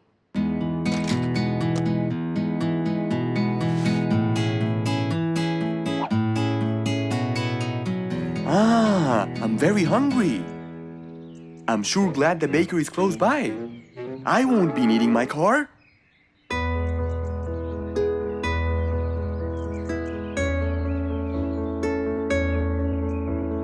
Mr. Fox decided to walk to the bakery. He really enjoyed the early morning breeze. And on his way... Good morning, Mr. Fox! Oh, Mr. Falcon! How are you? Are you getting enough sleep? Yes, I can sleep most anywhere now, and it's all thanks to you, Mr. Fox. Glad to hear that, my friend. See you around.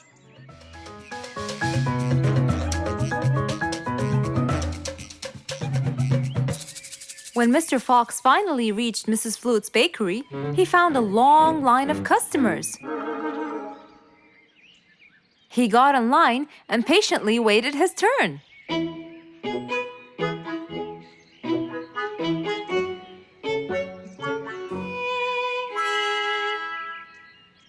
Wow, looks like everyone wants bread. Slowly, the line was moving up, and Mr. Fox got closer and closer till he finally reached the counter, where a very tired Mrs. Flutes was waiting. He was her last customer. Hello, Mr. Fox. Here you go. Hello, Mrs. Flutes. You look really tired. Yes, Mr. Fox, it's becoming more and more exhausting. Why? The number of customers has increased lately after I upgraded both the bakery and the quality of the bread that I produce. That's great. I know it's great, Mr. Fox, but the thing is, the rate of bread production is really low. Well, compared to the number of customers, that is. But why is the rate of production low? Well, Mr. Fox, grinding the wheat takes loads of time and effort. Sometimes it takes over a day or so. That's basically why everything else gets delayed. What should we do to solve this problem? Okay, Mrs. Flutes, I will head home now and eat my breakfast and try to think of a solution. And I'd like you to pass by my house tonight. I'm sure I'd figure something out by then. Really, Mr. Fox?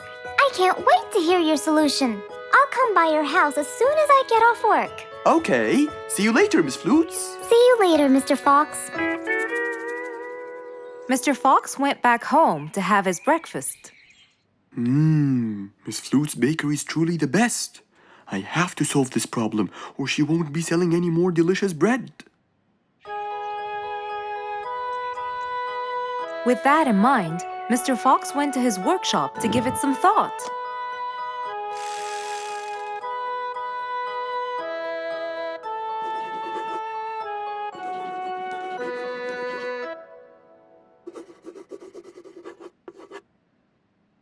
Finally, he had a great idea.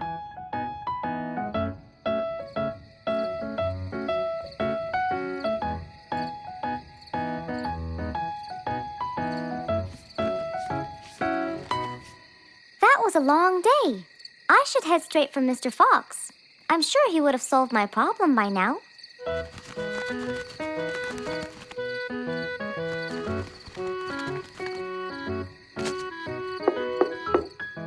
That must be Miss Flutes. Hello, Miss Flutes. Come inside. Hello. Were you able to find a solution to my problem, Mr. Fox? Well, why don't you try this new invention? A new invention for me? That's right. I made it specially for you. That's wonderful. It's a grinding machine to help you grind wheat quickly. Brilliant. But how will it help me? This machine is used to increase the rate of grinding the wheat, which is used to make the bread. So you can use it to grind a whole kilogram in no more than 5 minutes. And with that, the amount of time needed will decrease, and you won't be too exhausted. I'm really grateful to you, Mr. Fox. I have no words to express my gratitude. Friends help each other, Miss Flutes. You're really kind and generous, Mr. Fox. I want you to start using this new device tomorrow, and I will call you to check in every once in a while. Okay, Mr. Fox, I will. I'll be going now. Thank you again. Goodbye, Miss Flutes, and have a good night. And so, Mr. Fox waved goodbye to Mrs. Flutes.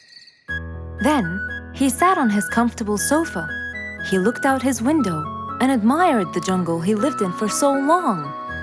He happily thought to himself, I love helping my friends.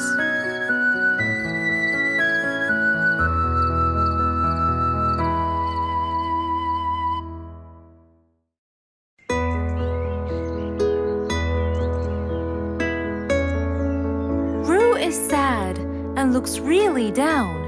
On his face, there was a frown. He had a cake, but he didn't care. And although it was his birthday, he said, "Life's not fair." Thank you, Mom. You're welcome, sweetie. Are you okay? Yeah, I'm fine.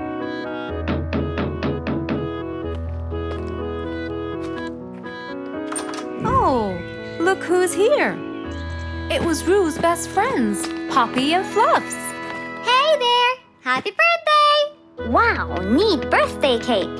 Yeah, just a normal birthday cake, traditional birthday hat, and the same old wishes over and over again. Roo, are you okay?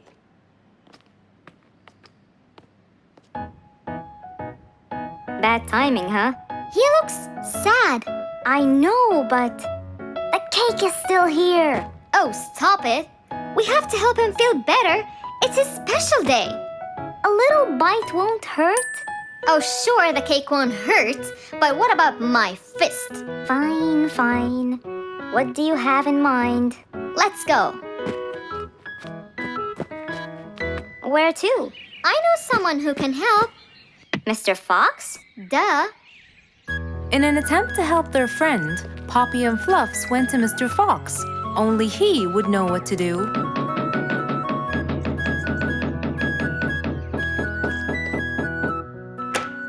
Hey, carrots. Do you have any lemonade, Mr. Fox?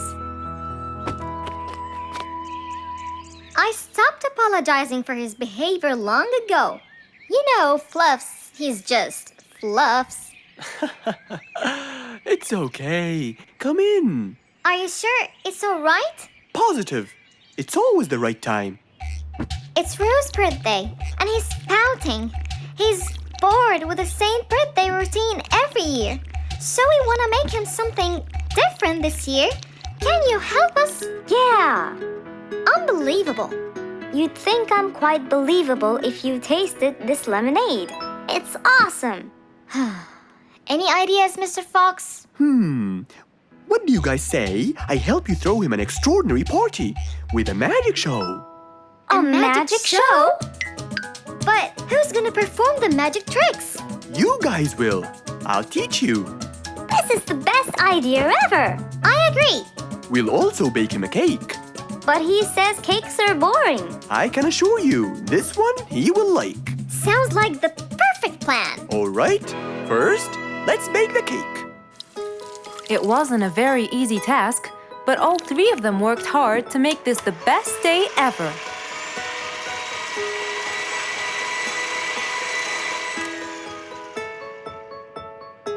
This is the coolest birthday cake ever! Now for the magic tricks. We need a bottle of water left in the freezer for around 2 hours and a plate full of ice. We'll also need some food coloring and soda. I'll get the color blue. I'll get the green and the yellow. And I think I'll get the red. We are all set now, I think. Not yet. What else do we need? Invisible ink. Huh? Fluffs and I will pour it over everything, including ourselves. And you, Pops, will give Roo this magic glitter. When he sprinkles it, everything will become visible. Cool. Let's go.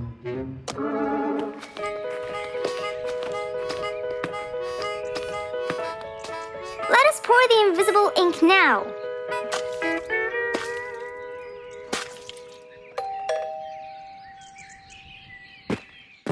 Hey, Roo! Hey, What are you doing? just sitting here, bored.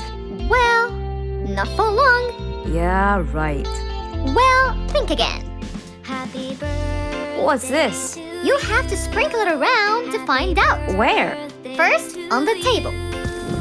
Wow! How did you do that? It's a donut cake! Now try sprinkling all around. This is impossible! It's the coolest thing ever! It's not over yet.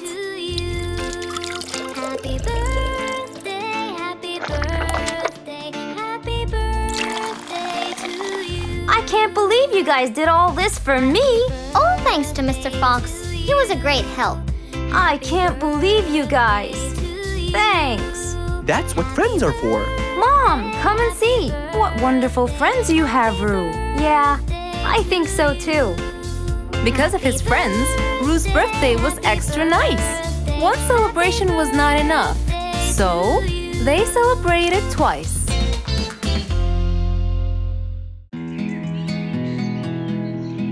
It was a beautiful morning. The sun was shining brightly over the jungle. And seeing how nice the weather was, Mr. Fox decided to go for a walk.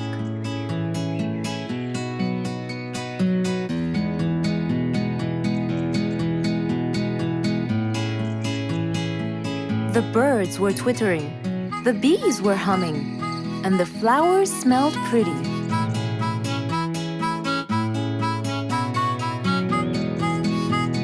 As Mr. Fox was passing by Bingo's house, he saw him doing something really strange.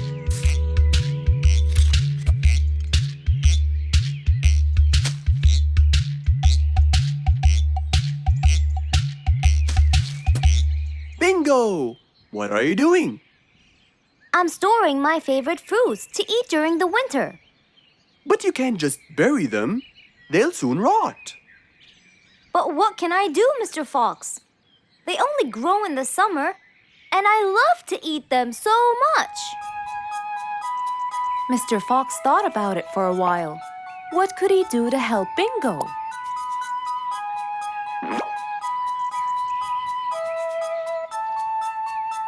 Don't worry, Bingo. I think I have an idea. Really? What is it? You'll have to wait and see. I'll just run to my workshop, and I'll be back before you know it. Okay. Mr. Fox went back to his workshop and gave it some thought.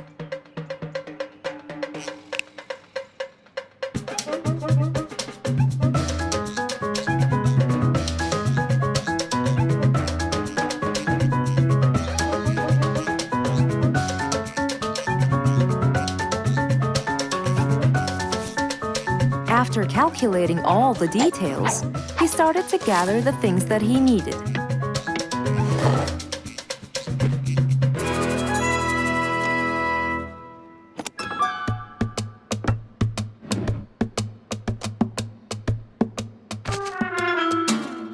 Then he took his toolbox and his car keys, and of course, the glass plates.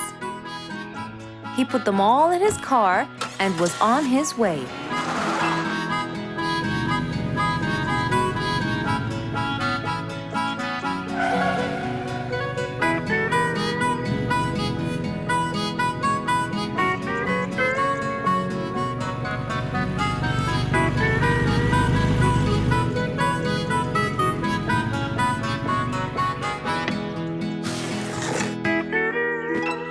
What's all this for? It's a surprise. I can't wait!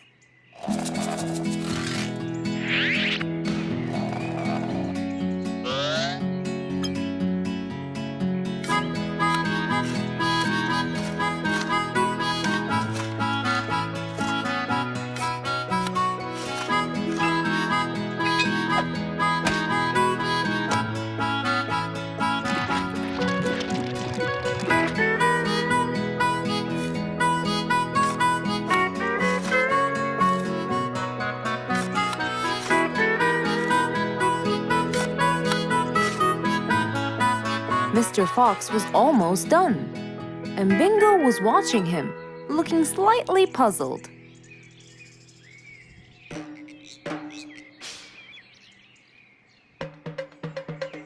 Here you go. You'll never miss pineapples again. So I can store them in here? No. You'll grow them in there. This is called a greenhouse. But it's not green, it's transparent. No. It's called green because we can grow green plants and fruits inside it whenever we want. Oh, so now I can have pineapples whenever I want? Yup. Anytime you want. Awesome! Thank you, Mr. Fox. Glad I could help. Here, this is for you, Mr. Fox. It's the best one I've got. Oh, that's very nice of you, Bingo. I love pineapples. Now you and I can eat them anytime we want.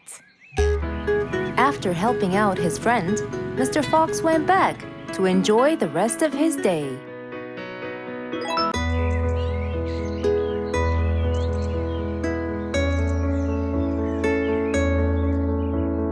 One cold morning, while everyone was shivering in their houses, Mr. Fox woke up and went to watch his favorite team play.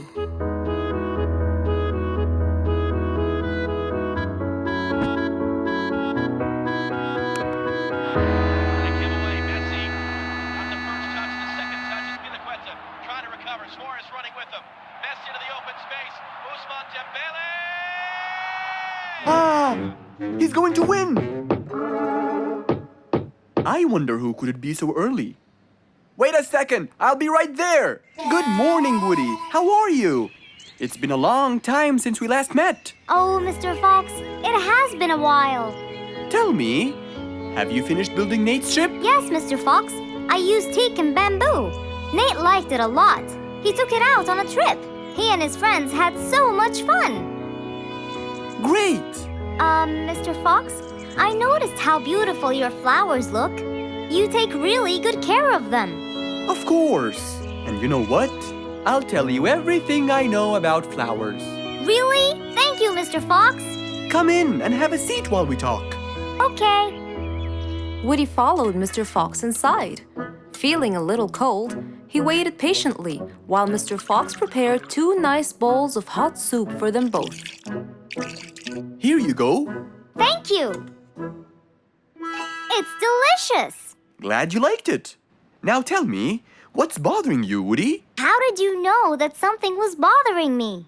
I know you all too well, my friend. Okay. You know, it's really nice and warm here. Yes, warm weather helps me think and relax. Well, Mr. Fox, I'm sure you know that I've been a carpenter for a long time now. Of course. And during the winter, my business blooms. And my customers increase because I sell them the wood they use for their fireplace. Very good. But where's the problem? The problem is, they're not all the same. So each customer needs the wood to be suitable in size for his fireplace. That's true. And as you know, I work alone. So I take so much time and effort to cut and adjust the wood to suit each and every customer in this jungle. Sounds like a serious problem. He looks really worried. Okay, Woody, why don't you come with me to my workshop? It's round the back. There, we can think together and I can invent something to help you solve your problem. I really hope so, Mr. Fox. Don't worry, we will. I know. And you taught me that there's a solution to every problem. And Mr. Fox solves every problem. Ha ha ha! That's right, Woody.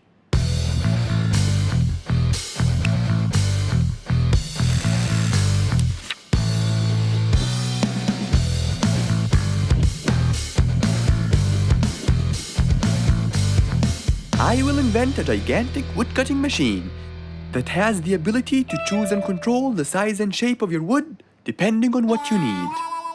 What? Really? Aw, you're the best, Mr. Fox. I'm just going to need some time to build the machine. You got it, Mr. Fox. I'll go get a few things done, and I'll come back. Okay, I'll see you then, Woody.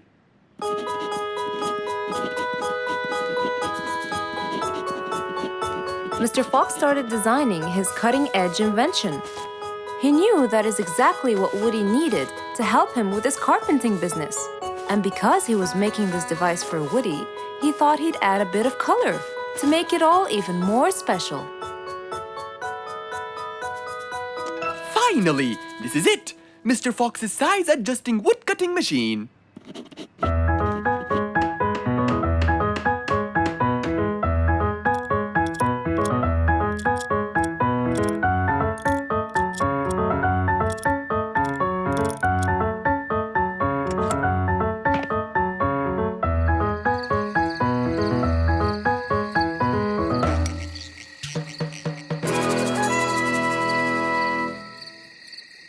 After finishing the device, Mr. Fox sat to listen to his favorite music, waiting for Woody, who came knocking on the door. Hello, Woody. You're right on time. Have you finished building the new machine for me, Mr. Fox?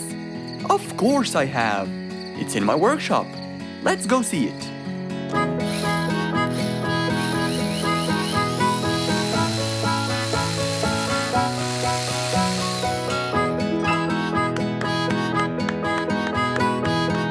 Fantastic! I don't know how to thank you, Mr. Fox. I'm really grateful for what you've done. Don't thank me. I only did what I had to do. I'd better be off now to cut more and more wood. Have a wonderful evening, Mr. Fox, and thank you again. Good night, Woody. See you soon.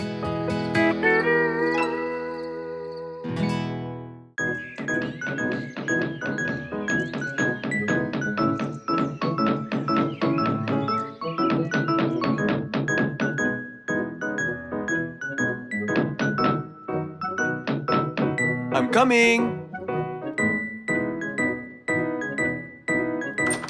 Good morning, Mr. Fox. Hello, my friends. Come on, let's go to the backyard. We can't wait to hear the rest of the story.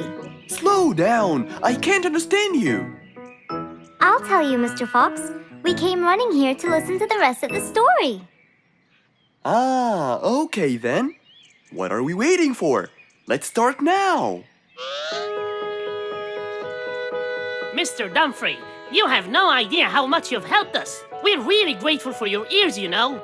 Thank you very much. I'm always honored to help everyone, sir. Wait, I sense vibration in my ears from that direction. Huh? Follow me. Here, something is definitely here. Speeder, come quickly. We'll start digging.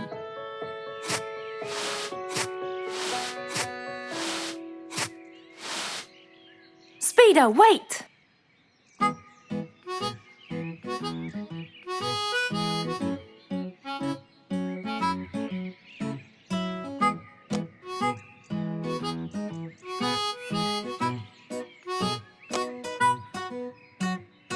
Wow! This skeleton goes back to the Mesozoic era, the Triassic period to be precise. This is so rare! Oh my, the Mesozoic era. What an extraordinary discovery! But we have to make sure. Of course we will. We still have more sites to excavate today. Are you ready, Mr. Dumfrey? No problem at all. But I'll need some juice barrels to regain my powers. Speeder, bring 3 barrels of juice for Mr. Dumfrey immediately.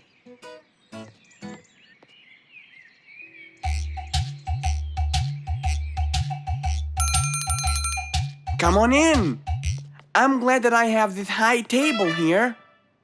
Oh, sorry, you can't stand and talk. You have to sit down to look at my teeth. Well, I really hope that your teeth will help me make the right decision. Don't worry at all. I'm here for your own welfare and saving. I hope so, Mr. Lucky.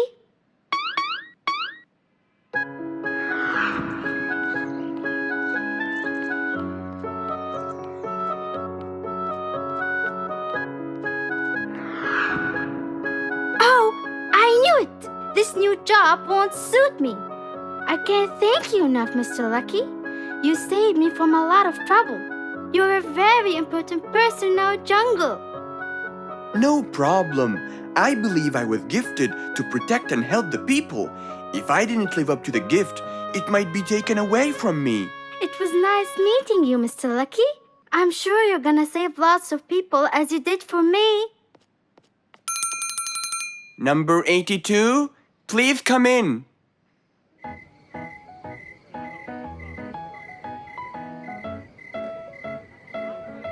Hey, why don't we go to Mr. Lucky?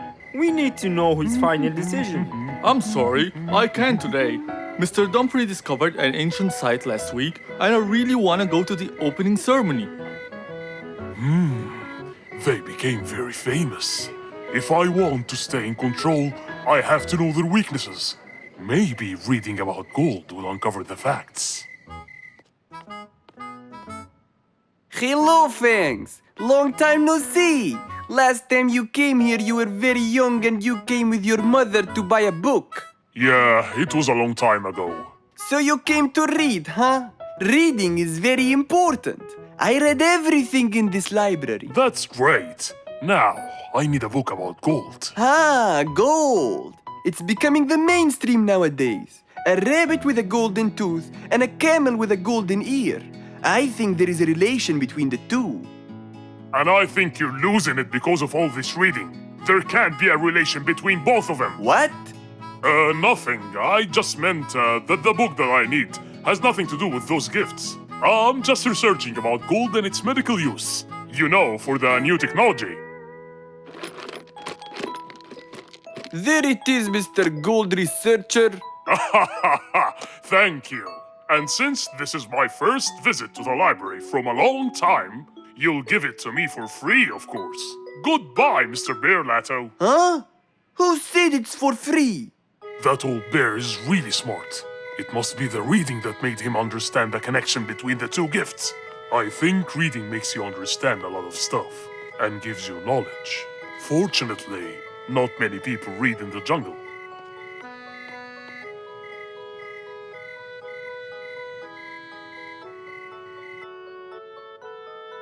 Yes, found it.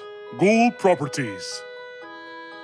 Gold is known for its shine, and to keep gold shiny, scientists use a substance called ammonia. Ah, yes, that's it. Gold brightens and dims. When anyone looks into Lucky's teeth to see their future, it becomes clear as a mirror. And if a mirror is not as clear as crystal, no one will see anything. I can buy 2 liquids. One to dim the gold, and another to brighten it. And then I'll enter his house. Oh, I mean my house. And put the dimming liquid on his teeth. And when the glow fades, it will surely affect Dumfrey's ears as well.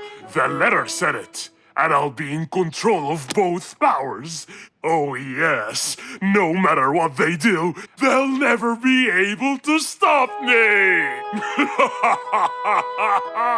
And that was the end of our story for today, my friends. We have to stop this Fangs. We can't let him just do all these evil actions. Calm down, Giselle. Yes, that Fangs should get what he deserves. Well, do you still remember what I told you yesterday? Yes, good always wins over evil. Well done. But don't be late next time.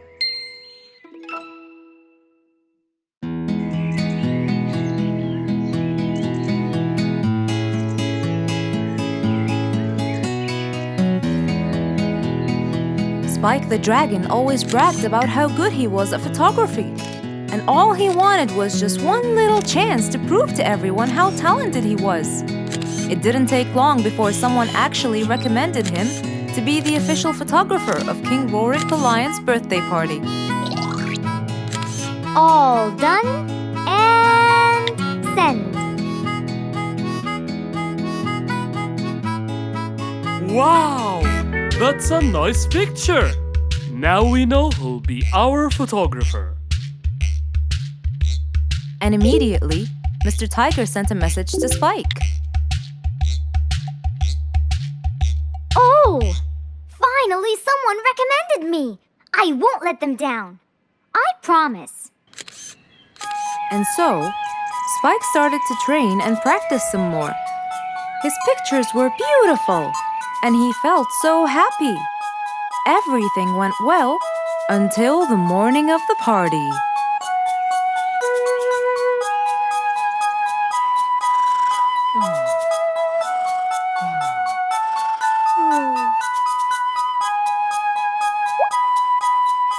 Oh, today's the day.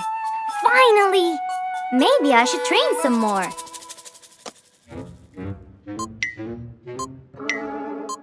Huh? Oh no! What have I done? While Spike was testing his camera, he pressed on something that changed his camera settings. Now all his pictures turned to white. Spike tried to change it back. He cleaned his lens and checked his filters, but all was in vain. What will I do? Oh, what will I do? I must go to Mr. Fox at once. Feeling so worried and sad, and with no clue what to do, Spike held his camera and flew off to Mr. Fox.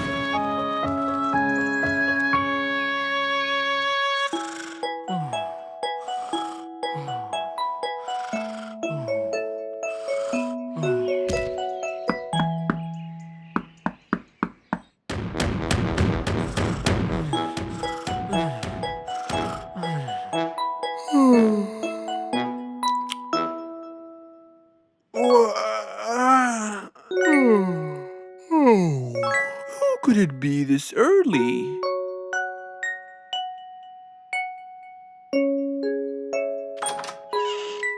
Oh, Spike, it's you. Help me, Mr. Fox. My camera. Help! All white, broken. Help! Calm down, calm down. Please, come in. Spike followed Mr. Fox inside. He sat down and started to speak slowly. You know today's the king's birthday party. Yes, and you've been hired as the official photographer. Congratulations, Spike. Oh, Mr. Fox, it would soon be condolences. What? Why? My camera. It's broken. Broken? Yes, I woke up early today and tried to check it. But I found that every picture I take becomes white. Have you checked the lens? Yes, and I re-cleaned them to be sure. But it's no use. And the filter? Everything. The lens and the filter. Can I take a look at it? Mr. Fox held the camera and started to check the settings. Where could I buy another one now? Do you have a professional or digital one? I don't think you'll need it, Spike.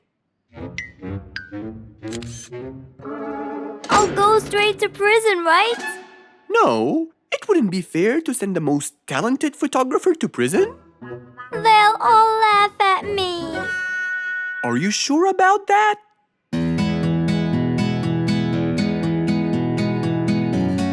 Mr. Fox took a picture with the camera and showed it to Spike, who couldn't believe his eyes.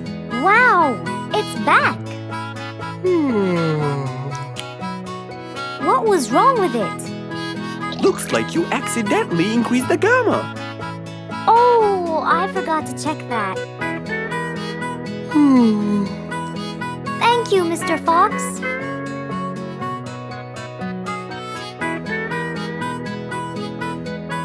I'll go now. See you at the party. That would be awesome. With that, Spike walked out of Mr. Fox's place. He went back home with a smile on his face.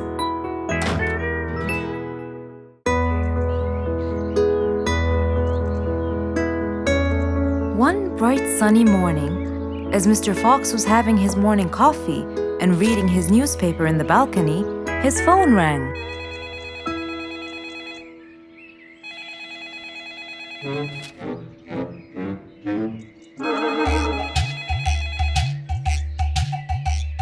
Who could it be so early in the morning?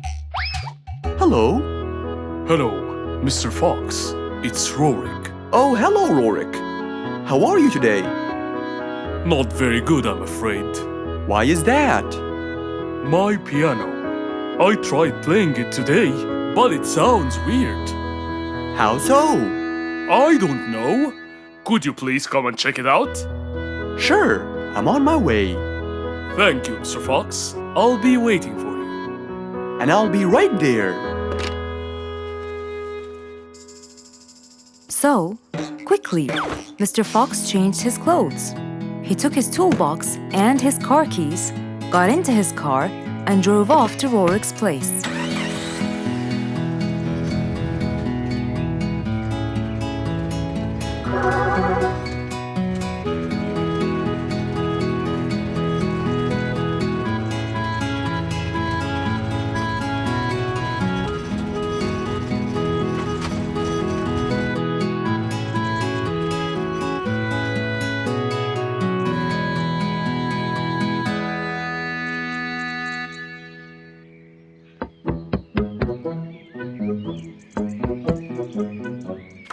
Hello, Mr. Fox. One moment, please.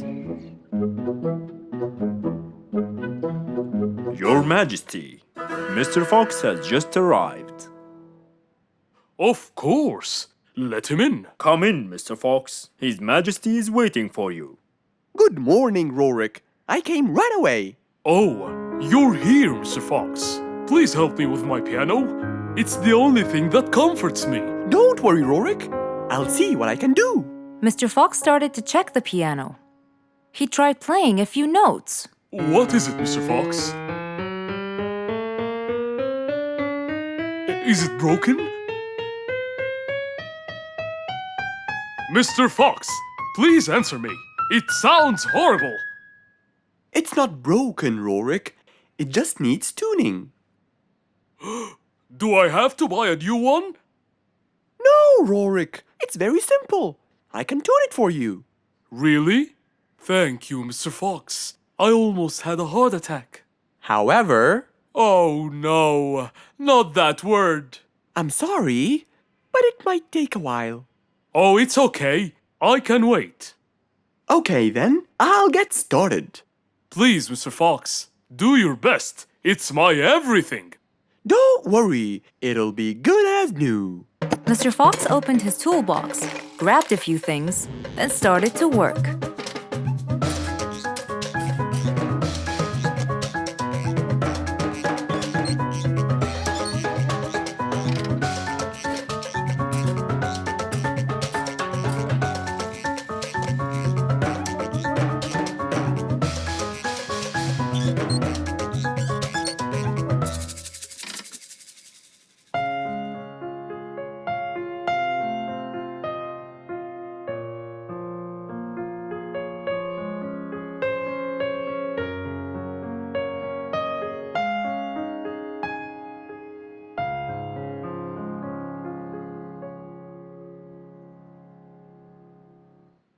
Beautiful.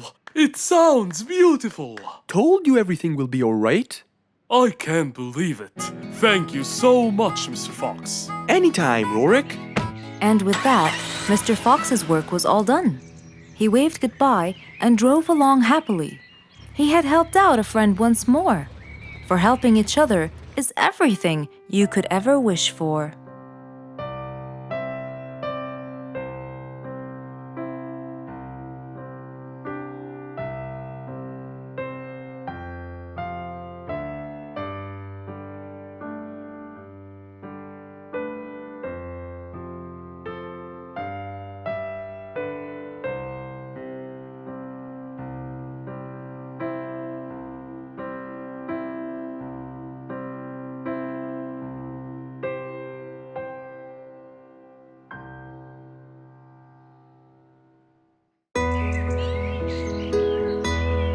Just imagine, if you woke up one day and all your food was gone.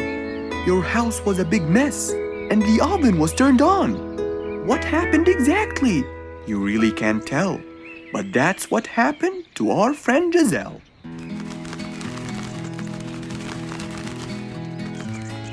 It was a lovely morning, just like all others.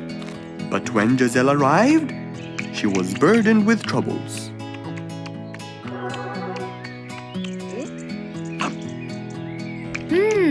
These are good. Yeah, my mom makes the best pancakes in the world. Look, it's Giselle. Hey, Giselle, come join us. Have some of these delicious pancakes. Thanks. I'm not hungry. What's wrong, Giselle? You guys, I think a thief broke into my house. What? Food has been going missing from my home, but I didn't think much of it. But the amount of food disappearing kept getting bigger and bigger. And yesterday, all of my food went missing. And there was a huge mess at my house. I even found the oven turned on. My house could have burned to the ground. Oh, I'm so sorry to hear that. Are you okay? This sounds really dangerous. What if this happens to my house next? Calm down. Whatever it is, I'm sure we can deal with it. Giselle, let's go to your house and check it out. And so, they left for Giselle's house. They had no idea what would be waiting for them. Oh dear, what a mess. Did you not hear them at all? I heard noises, but by the time I got up, they were gone. Did they take anything else other than food? No, nothing else is missing. So how do you explain all this mess? Maybe they were trying to find their way in the dark. I think Bingo's right. They didn't want to turn the lights on so no one would see them. Yes, but there are more important things. A thief had been here last night, and I don't think Giselle had time to worry about all the dishes. You're right. These are not mine. I didn't use these. That means that whoever was here didn't just steal the food. They ate it all here. That would explain why the oven was on. They cooked. Okay, calm down. We'll figure out a plan to catch them. But first, let's clean everything up. They started cleaning the house, trying to help their poor friend out, while being so worried about what's going to happen next. Any idea how we're going to catch them? I have an idea. We'll have a neighborhood watch. You know, we'll stay up around the house so we can catch them as soon as they come near. Sounds great. Giselle, why don't you go and get some sleep? We'll take care of it. Thanks, guys. They all sat in anticipation, ready to jump on the thief without any hesitation. But hours passed by with no one in sight. They started to become very, very tired. Does anybody else feel a little bit sleepy? Yeah, and cold, and a little hungry.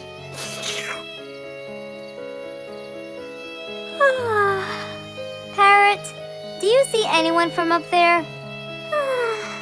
No, no one's around. Guys, you can go home. I'll stay here for the rest of the night. I'm not tired.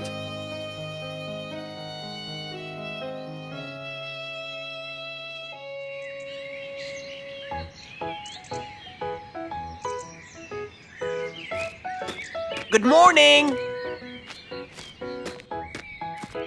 What happened after we left? Did you see them? I heard a noise from the bushes near the house, but no one was there. They must have seen me, got scared, and ran away. Wow, you must have looked so tough. How did you get them so scared? I'll teach you guys. First, you have to stand chin up, hands on your waist, and look so focused. Then, you walk back and forth in front of the house, so they wouldn't have a chance. Don't get distracted by anything, and most importantly, carry a weapon. A weapon? Yes, these are mine. A salt shaker and a ladle? It's a pepper shaker. You sprinkle it in their eyes and then hit them with a ladle. Ooh, scary. Okay, I think I got it. I'm going to be on neighborhood watch duty tonight. I'll go get ready. See you all later. And so, with a big responsibility to bear, Bingo guarded the house, steady and aware.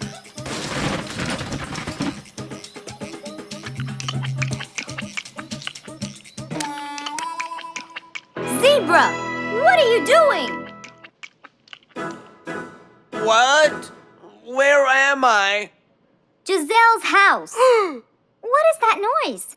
Did you catch it? Yes, it's Zebra. He's been sleepwalking and eating all your food. Oh no! Giselle, I'm so sorry. I wasn't stealing your food. This happened before. I sleepwalk a lot. Don't be mad. I can't believe it's been you all along. That is so funny. You're not going to tell everyone about it, are you? If she doesn't, I will.